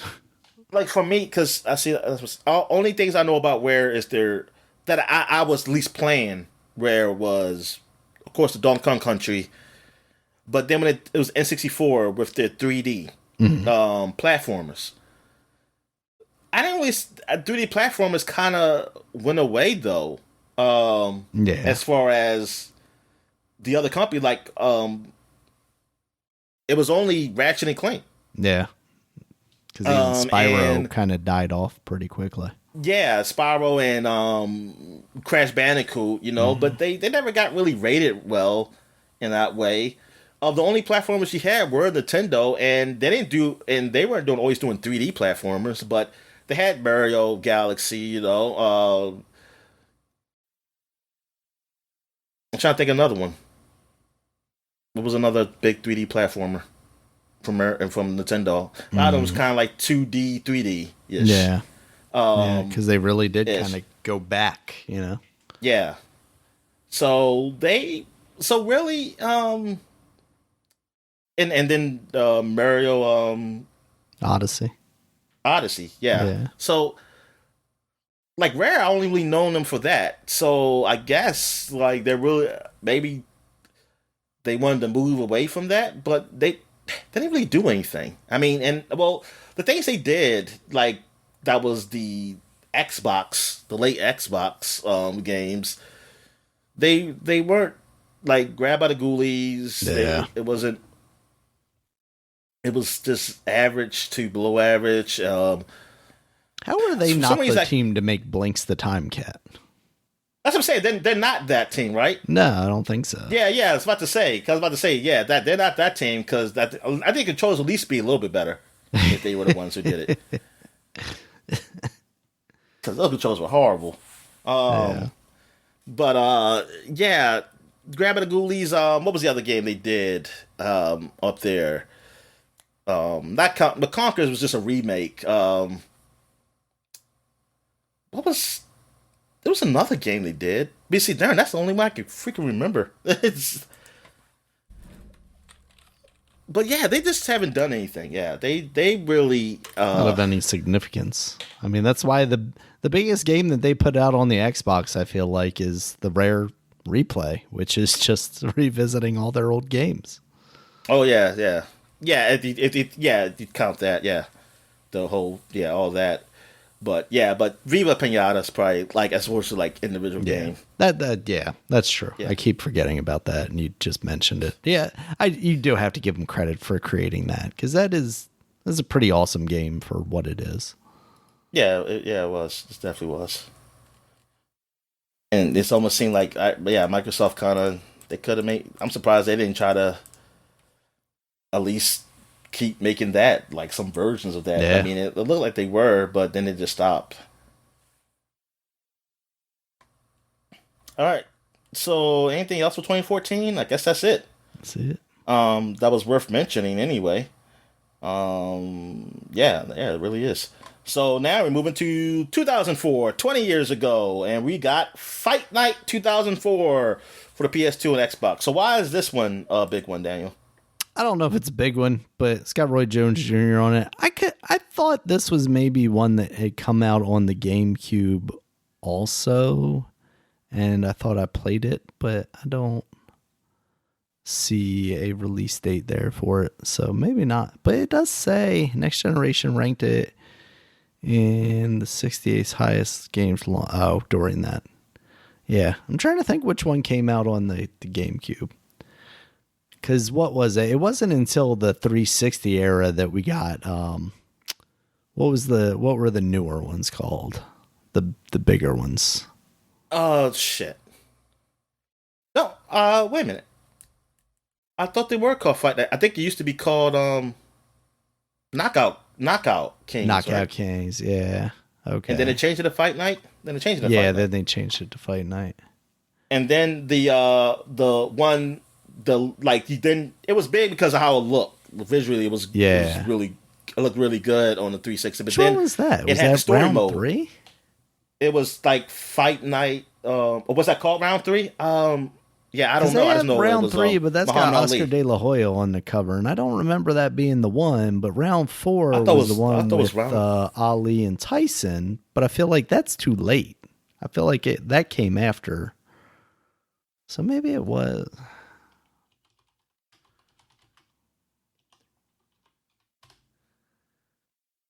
It's Fight Night Champions. That's way too late.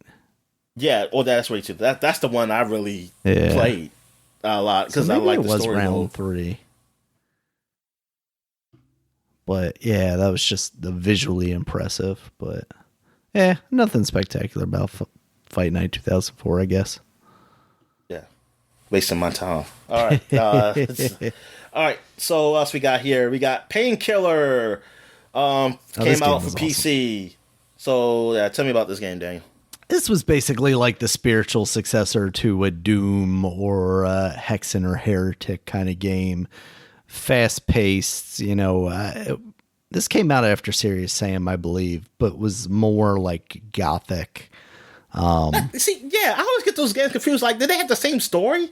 Like Heretic and Hexen? Heretic and Hexen, yeah, those I confuse because I'm not sure if they're in the same lineage or if they're not, to be honest with you.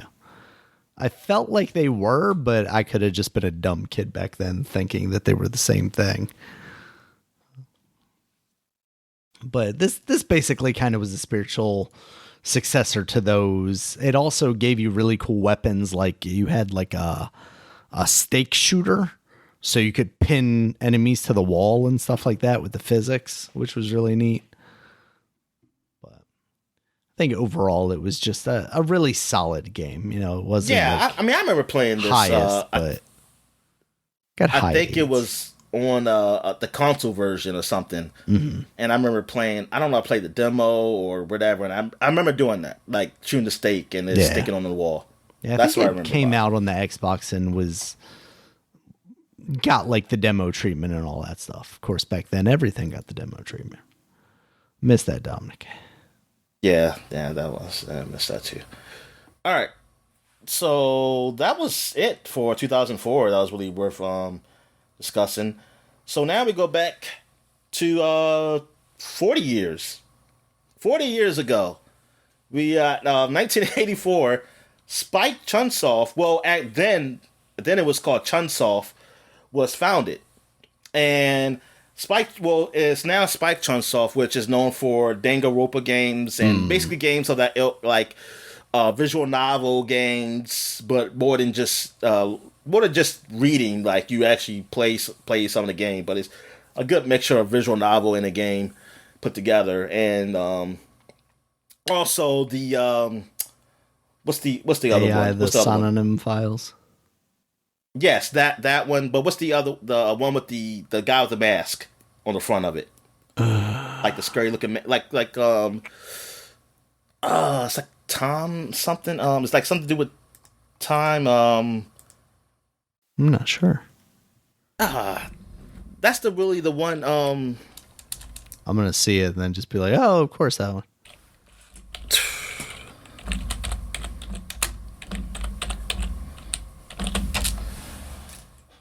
Let me see. Spike Chunsoft. Really? Oh, zero something. Zero Escape. The nunnery Yeah, games. Zero Escape. Yes. Gotcha. They made the Zero Escape games. So, and I didn't look at their history, so I don't know like what they were doing before that. Like in 1984, but they were making games. Let me see. Chunsoft. It said a video game designer and programmer who had worked with Enix, including the popular Dragon Quest franchise until Dragon Quest V. The Chun in the company name is from the first kanji Naka of the company founder's name. Naka is read as Chun in Japanese. Okay, all right. I don't want to get into all that. What they were doing back in 1984? They making choose your own adventure books. So the company's products were considered, for the time, the company's products were considered mediocre during development. Darn, that's way late than 1984. Okay, they did make some games. They made a game called like something serial murder case for Nintendo, published by Enix. So it was a game. It was a game company. They existed as a front until 1995. And they even worked on Dragon Quest. Oh. Like all the Dragon Quest series up until like I guess he said 5. Okay, so they were a gay company that worked with these other companies, and that they just weren't the main guys. Yeah. Yeah. Okay. All right. So that's when they started. And that's it. Well, I want to see what they said because they worked on even Pokemon Mystery Dungeon, Rescue Team B. It says right here for a time the company's products were considered mediocre. But I'm just saying they say the company's products, but I'm looking right here. They worked on.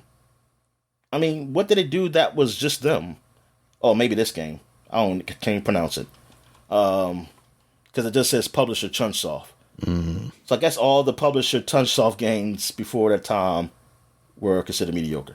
But it said that during development of the Pokemon Mystery Dungeon, one of the programmers of these two games, one of the programmers for those two games, Koji Malta, and he contributed previously on Earthbound and Shiren the Wanderer 2. Shiren the Wanderer 2, I don't know what that is, stated that the company went through bad business performance as employees from Chunsoft would leave the company progressively due to this issue. The game's success not only helped giving more popularity in the Mystery Dungeon franchise, it also helped Chunsoft from avoiding bankruptcy. Oh, so Pokemon Dungeon saved them. They saved them, Daniel. Good. I don't know who Spike was. I'm curious what they were. Spike Dudley used to take really big bumps in the WWE. And he funded them to bring him back to life after he loved the Mystery Dungeon game so much. But Spike, like they started it was founded in 1989, but it looked like they didn't. I think it was called something else because it looked like they didn't start really making games until the Sega Saturn. Like they did a Lupin game, Lupin the Third Chronicles on Sega Saturn. They did They worked on Fire Pro Wrestling A for the Game Boy Advance. I did see that Spike Chunsoft was also the ones that did the latest Fire Pro World, the one that had New Japan and stuff in it. Oh, okay. That was a couple years ago. Eventually they joined, and now they are what they are now, with killing kids in these games and stuff like that. All right.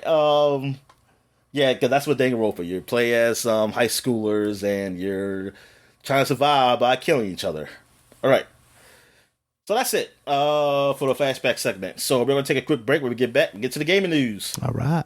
And we're back. So let's get to the gaming news. What we got, Dad? All right, Dominic. First up, it seems like to coincide with the television show dropping, Bethesda is going to be dropping a Fallout 4 next-gen update for the PS5 and Xbox Series consoles this April 25th.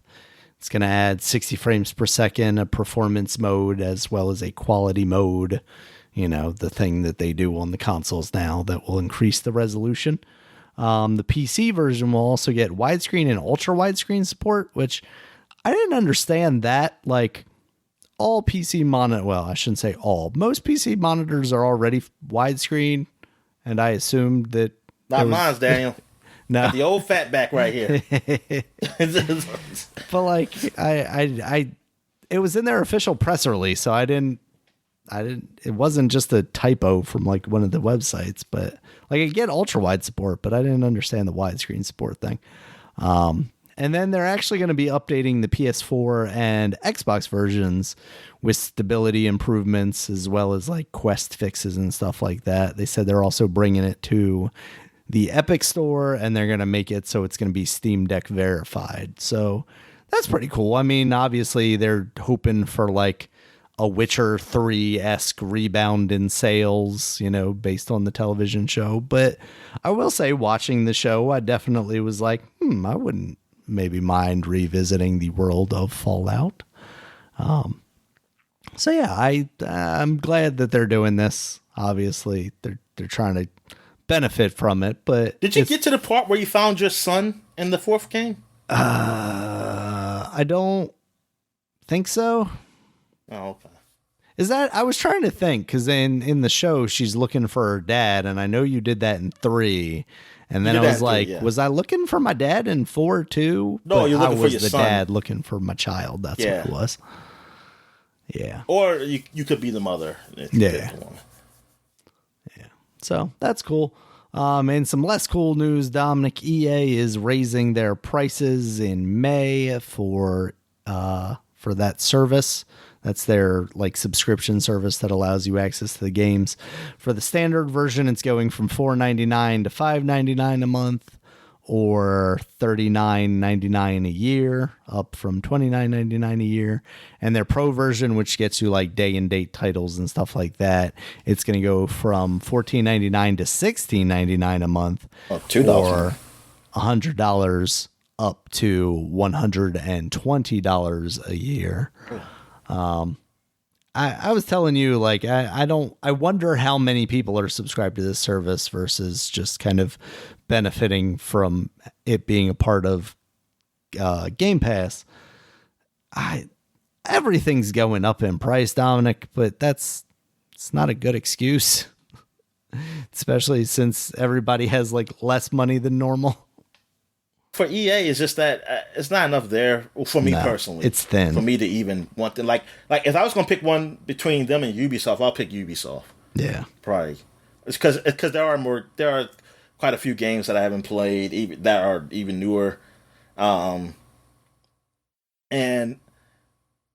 then I know I definitely with Ubisoft they at least I can I know they got the GeForce Now. Yeah.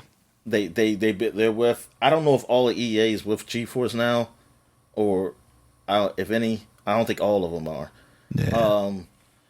It's just that EA is just not enough there. Like this was some years ago. If this was a thing, I would because I'll be playing the sports games, and I was like, I get sports games every year, and I play multiple sports games. It definitely will work out, and then I can play these other games that they have up here. Can I play the newest version of Live, Dominic? Yeah, you can. You can play the newest version from 2004. It's just like 10 years old or something. Yeah. True. But yeah, I don't have no one. It's not enough up there for me because I already have the games that I really do like from them, which is the Bioware games, and the later games. The only game will be the Star Wars. Yeah. And I'm trying to think of something else they did that. Oh yeah, the Hogwarts. Hogwarts. I would. Which but you I almost feel like I could completely just get it, wait for a sale, and just if I really want it, I can wait for a sale, and get them. That's the thing. It's like you look at it, and it's like, oh yeah, $120 a year. That's less than 2 games. Yes, but I just $70 now. I was gonna say, but I don't know that I'm gonna pay $70 for any of those games. So then we're talking about far more games, because if we're talking about $20 and $30, then it's the subscription's not worth it. Yeah. I just have to find a worth right now because Xbox Game Pass is variety. Yeah, and that it has you can play EA Play like the basic EA Play. Then that's still a good deal for me. Yeah, which makes you think Hogwarts Legacy's got to be showing up as part of that or part of Game Pass at some point soon, right? Or is it? I mean, maybe not because of the PlayStation ties, I guess, right? I don't know. Because they did have that exclusive content for PlayStation, right? Like they had some kind of marketing deal or something with them. So. Oh, I don't remember. I didn't remember them having that. I mean, I'm not saying they didn't. I just didn't know. I thought they did like have some sort of something with them. Oh, because they did. Well, I don't know how long it took, but you eventually got the first one, Star Wars. What was it called? Jedi Fallen Order. Yeah. Or whatever. Yeah, that did eventually show up on there. So, all right, Dominic. In similar news, Rockstar is also raising the pricing on Grand Theft Auto Plus, which is part of their online service. I forgot about they have that dang. Yeah, honestly. So that's going from $5.99 to $7.99 a month. Okay, I mean. They're just milking. That means nothing to me. I mean, I'm sure. I'm not saying. I'm just saying, like, for the people who do pay for this, is like, I wonder how bad if this is really bad. I don't know, because I feel like, man, you're at this point, you paying for Grand Theft Auto Plus. Like, I wonder how many other games you're playing if you're paying for Grand Theft Auto Plus. Maybe it's not that bad because this is the game you're playing. Exactly. Because this is just Grand Theft Auto 5 online, right? Yeah. And from what I was looking at, you're locked into a console too. Like you're choosing if you're buying it for Xbox or if you're buying it for PlayStation. That is bullshit. Yeah. That's bull. You probably locked yourself in anyway. I don't know that. But maybe if you have like friends on different things and they have Rockstar accounts, you would hope that they could have like cross saves across those two things. But yeah. So prices raising on everything, Dominic. In some more positive news, there was a Triple I showcase. It's an indie initiative this past week, and they showed off a whole bunch of new games as well as kind of bigger surprises from the indie scene, including Slay the Spire 2 that's coming out in early access in 2025. I know, that pissed me off, Daniel. I saw early access. I'm thinking like that's this year, and this is what the hell, man? That's not even the release of the damn game. That's the full game.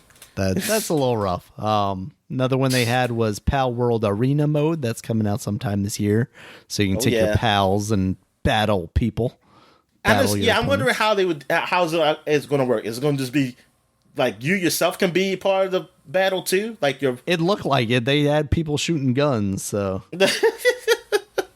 tip the scales, Dominic, in your direction. Can you shoot out in the crowd too? Like do they have some? At least have like a shield for the people watching in the crowd or something we can only hope. We can only hope. Field. If you go and you watch these battles, you can be involved in them as well. Also, there is going to be new Vampire Survivors content, Dominic. This made me think it might be time to go back to playing some Vampire Survivors. They're going to cross over with Contra on May 9th. Contra? Yeah, it's kind of weird. You know, obviously the Konami connection there would be Castlevania. But they in V Rising, that's why. Yeah. What is V Rising? Is that a Vampire Survivors like? I think a survival vampire game. Okay. I believe. I've heard that name and I've seen it with other things, and even watching the footage, I didn't get what it really was. I can't think of Van Helsing because I see the V in there. Yeah. And then Vampire Survivors is going to finally be coming to PS5 this summer. And then kind of the big announcement you mentioned. They don't have. That's right. They don't have it, so that's good. Yeah, no, they don't. They didn't lock them out, Dominic. Yeah, Microsoft should have paid. That's good though. That's good. Now everybody has it. Yep. Does the iPod has it? I mean, are they Apple? Yes. Yeah. Okay. Yeah, it's on phones. It's on phones. Shit, man. It's even in Tesla cars. It is that. Okay, that's kind of crazy that it's in a car before it made it to the PlayStation. Yeah. Maybe Microsoft did give them a little bit of money. Exactly. I guess they did what they did with the Final Fantasy. Like, hey, let's keep it off them. Let's keep it off there. They didn't do it as good a job though, because Final Fantasy still isn't on the Xbox. Yeah. So. All right, and the big one, you mentioned it earlier, but the Rogue Prince of Persia, which is a Prince of Persia roguelike game from the developers of Dead Cells. Now, this is developers that have worked on Dead Cells. What's that? Sorry. They call it Evil Empire, right? Yeah, Evil Empire. This is a team from the Dead Cells developer that was spun out to work on Dead Cells DLC, while the rest of the team went on to work on the new project. So that's why there's two different Dead Cell development teams' names. Oh, okay. Because I was very confused. I was like, aren't they working on that Wind thing that's like a multiplayer Diablo-like isometric thing? But that's the main team, and then this team is working on this. This is going into early access, which is surprising for a Ubisoft Prince of Persia game. May 14th, though, so it is coming very soon, especially considering that we already had Prince of Persia The Lost Crown come out at the beginning of the year. Like, it's interesting to see this much kind of like movement within the Prince of Persia franchise, especially because theoretically they still have that remake of Sands of Time floating around in the ether somewhere. Yeah. So they could potentially and the sequel to that movie, right? Yes, and the sequel to Jake Gyllenhaal coming off of the Roadhouse movie is going to be starring in Disney's Prince of Persia too.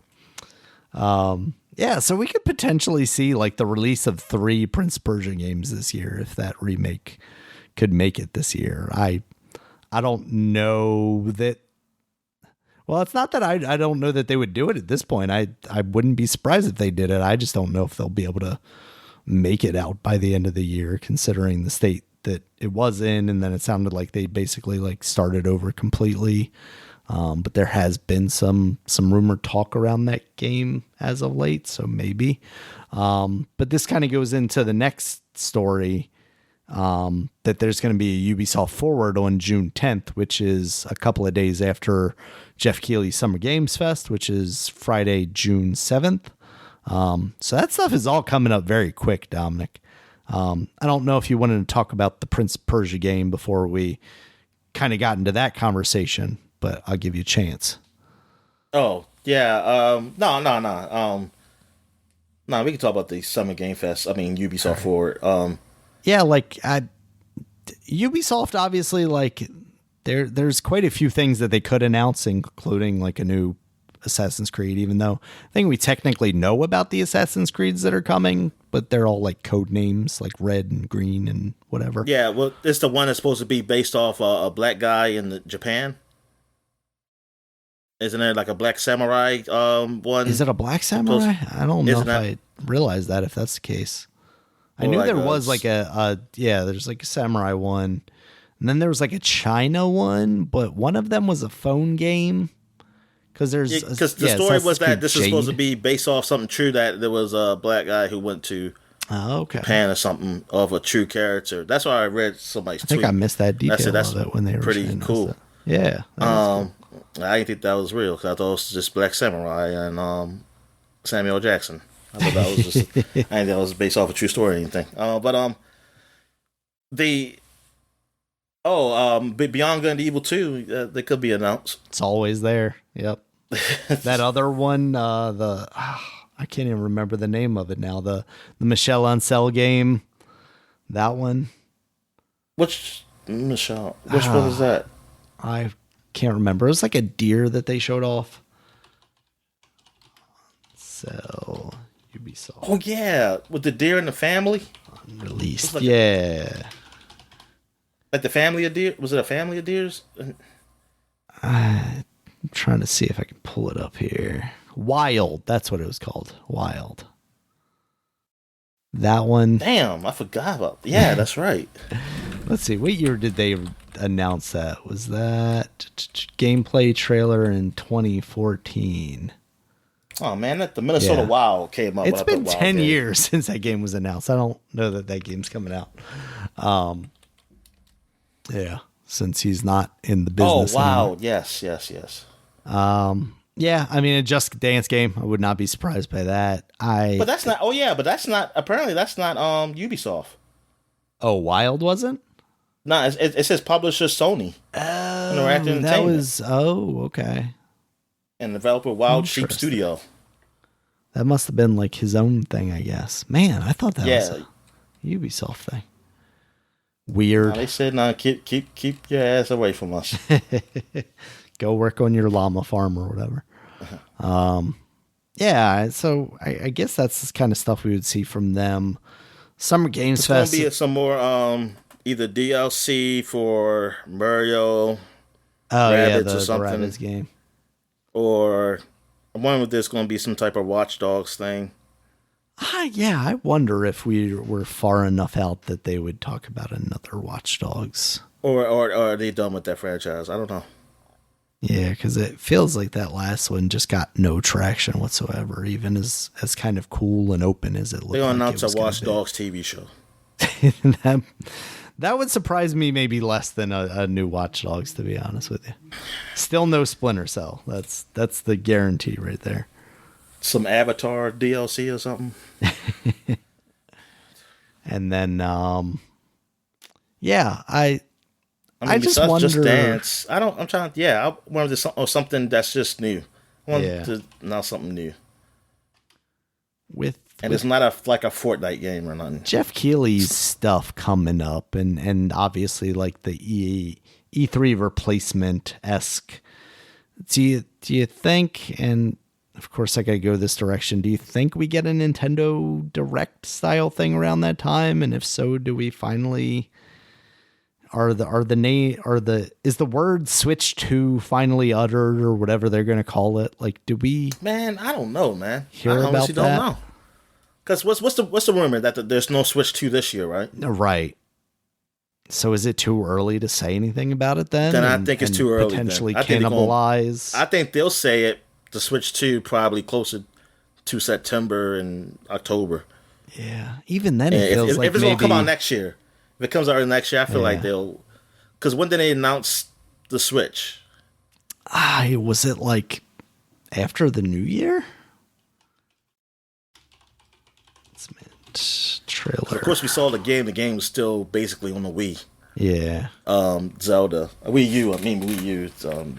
Let's see. 7 years ago, October 20th of 2016 is when the Switch reveal trailer. I don't know. Maybe around that time. Yeah. I want them to, but I just have a feeling, man. They might be talking about some of the new games that are coming out later this year. Yeah. Still for the Switch. That's what I wonder if they have any, because if they have any that are coming out later this year, you would think they would be kind of afraid to cannibalize like holiday sales by announcing it even as early as October. But at the same time, if they don't have any games to announce, and I feel like maybe that's kind of where they were with the Wii U, outside of obviously Zelda, but that ended up launching alongside the Switch. You know, I wonder how that would work out. So, yeah, it's going to be interesting. Yeah, I don't, as much as I would love there to be, I don't know that I feel like there's going to be anything Switch 2 related that early. I'm just hoping really that Xbox comes out with some heavy hitters. Like, you know, obviously the rumors are Gears. Actually, I don't know.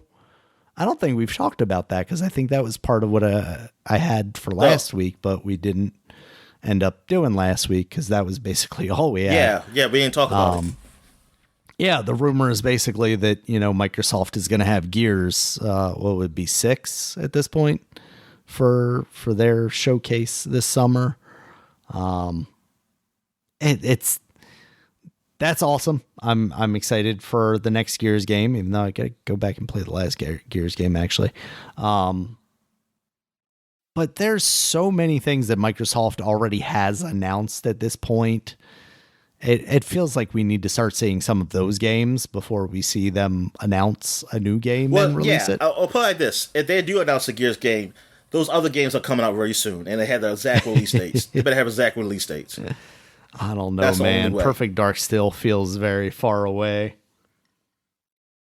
Or the Gears game is a surprise and like it's coming out very soon. That's the that's what I mean. I would expect if they're going to announce it, I would expect it to be by the end of the year. Because it's just too much. Yeah, it's too much time, man. I want to see some games. I mean, what Senua's Saga? When does that come out? Is that May? May, yeah. Yeah. And that was announced to be a 30 frames per second joint on the console, so... Oh, yeah. Here we go again, Dominic. I mean... the Redfall treatment. I don't know. There's enough people get angry over that stuff that I don't need to. Yeah. Yeah, I got honestly. Like, I'm not...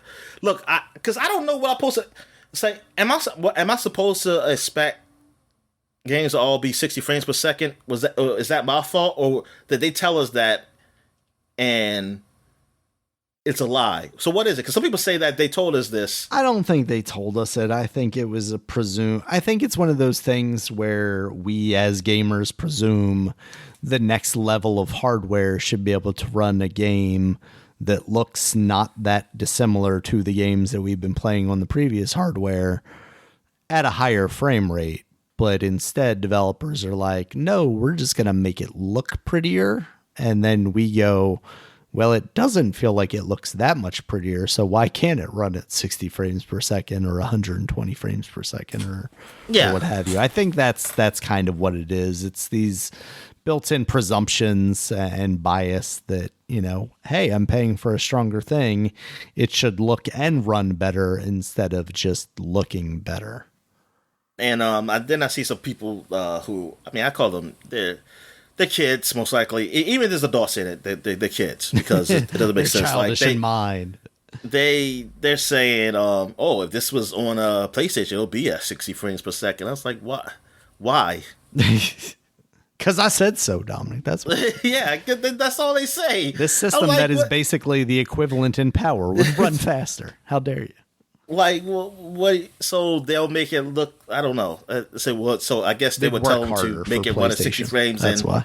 it doesn't look as good, but it runs at 60 frames. Are you saying? What are you saying? It's like whatever. Yeah, but I for me that's how I feel about like these systems. Is that yeah? Why aren't they? But then I think like maybe I'm just wrong for assuming that. I just thought 6 frames per second was going to be. I mean, I ain't gonna say everything was, but it's a lot of them. A lot of games were. I mean, was going to be because I felt like, hey, we saw some games be 6 frames per second on PS2. Like I said, Jack and Daxter and Ratchet and Clank were. Now I guess if they could have looked the games could look better and run slower, but actually the type of art style they went with, that's perfect. That they were 60 games. I'm glad they were 60 frames per second. And I kind of thought that when I finally learned why games look the way they were, because I didn't know about frames. I just know like, hey, this game looks like it's running faster than this game. And then I learned about frames. I was thinking like, yeah, in later generations, games are gonna probably all run probably that fast because they can do it. But then as I learned like, yeah, if you put more graphics into it, you put more power, then it's gonna be harder to make it go 60 frames. But now, like we've been saying, at this point, a lot of these games don't look totally next gen. So it's like, hey, just run 60. It can run 60 frames, right? And I guess it can. And now the question is, was these systems not powerful enough, or is it more work you have to do? Which is it? That's a good question. What's the issue? Is it that I? Because he tell me not powerful enough, and then it's like, darn, man. So we still stuck on that? Yeah. Look, I get it. And he could say, well, the PC could do this. Well, we already know the PC's powerful. We already know that. And you're going to pay more for a PC, obviously. Yeah, I'm talking about this. And look, really, it hurts you too. Because how much work they're going to put in the PC one? I mean, because these guys, they're going to go work on what they going to get the most money from. And a lot of these games make more money from the consoles. So that means your system's not going to probably look as good for the graphics card you got. Yeah. Even though it can look so much better. But yeah, I don't know. That's what I really want to know, is that if it's something that it can be done, but it just, the work would take too much. I mean, it's not. It would just take too long for them, so they don't have the budget. The company won't do it. pay for it. Yeah. Yeah, or it just can't be done. It's just physically unable to do it. And that's why I hope Microsoft announces something about like the cloud gaming coming better. Yeah. Or something. And I know there's supposed to be there was a rumor about the whole. I think I sent you something, or you sent me. I forget. About like the computer game streaming now, like PC. I saw PC game streaming possibly. Maybe that was just, I saw a rumor of that somewhere, and that's what I was hoping. Like, man, yeah, make it so that the games are played on the best actual system, like whatever PC you got, highest tier, whatever thing. But buy NVIDIA GeForce. So that's like, I don't care that buy them, but just make it so that it runs as good as theirs or something, or make a true partnership where I don't have to pay another service. Like I don't have to pay Game Pass and the technology that they were announced at that one E3 that's like middleware. Get that? Yeah. Yeah, exactly. It's like, yo, get something so I can get these. Yeah, play these games. Spin up some of those Azure servers. Yep. And I can, and you got more games I can play on these servers. It's not just Game Pass games, just games you can buy and you have it.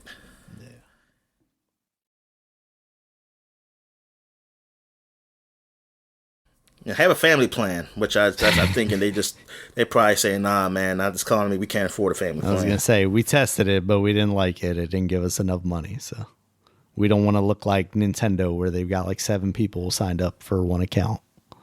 Oh, they did? do something where you can't, to make it harder for you to stack Game Pass. Really? Because they said they're making it so they're not allowing you to get them from other countries. I saw somewhere. So you can't get like, I get a Brazilian one. Oh, look, are these guys biting each other or something? What were they doing? I watch these otters playing, but I don't know if maybe it's just some rough playing. I don't know. I've seen some teeth. But anyway, I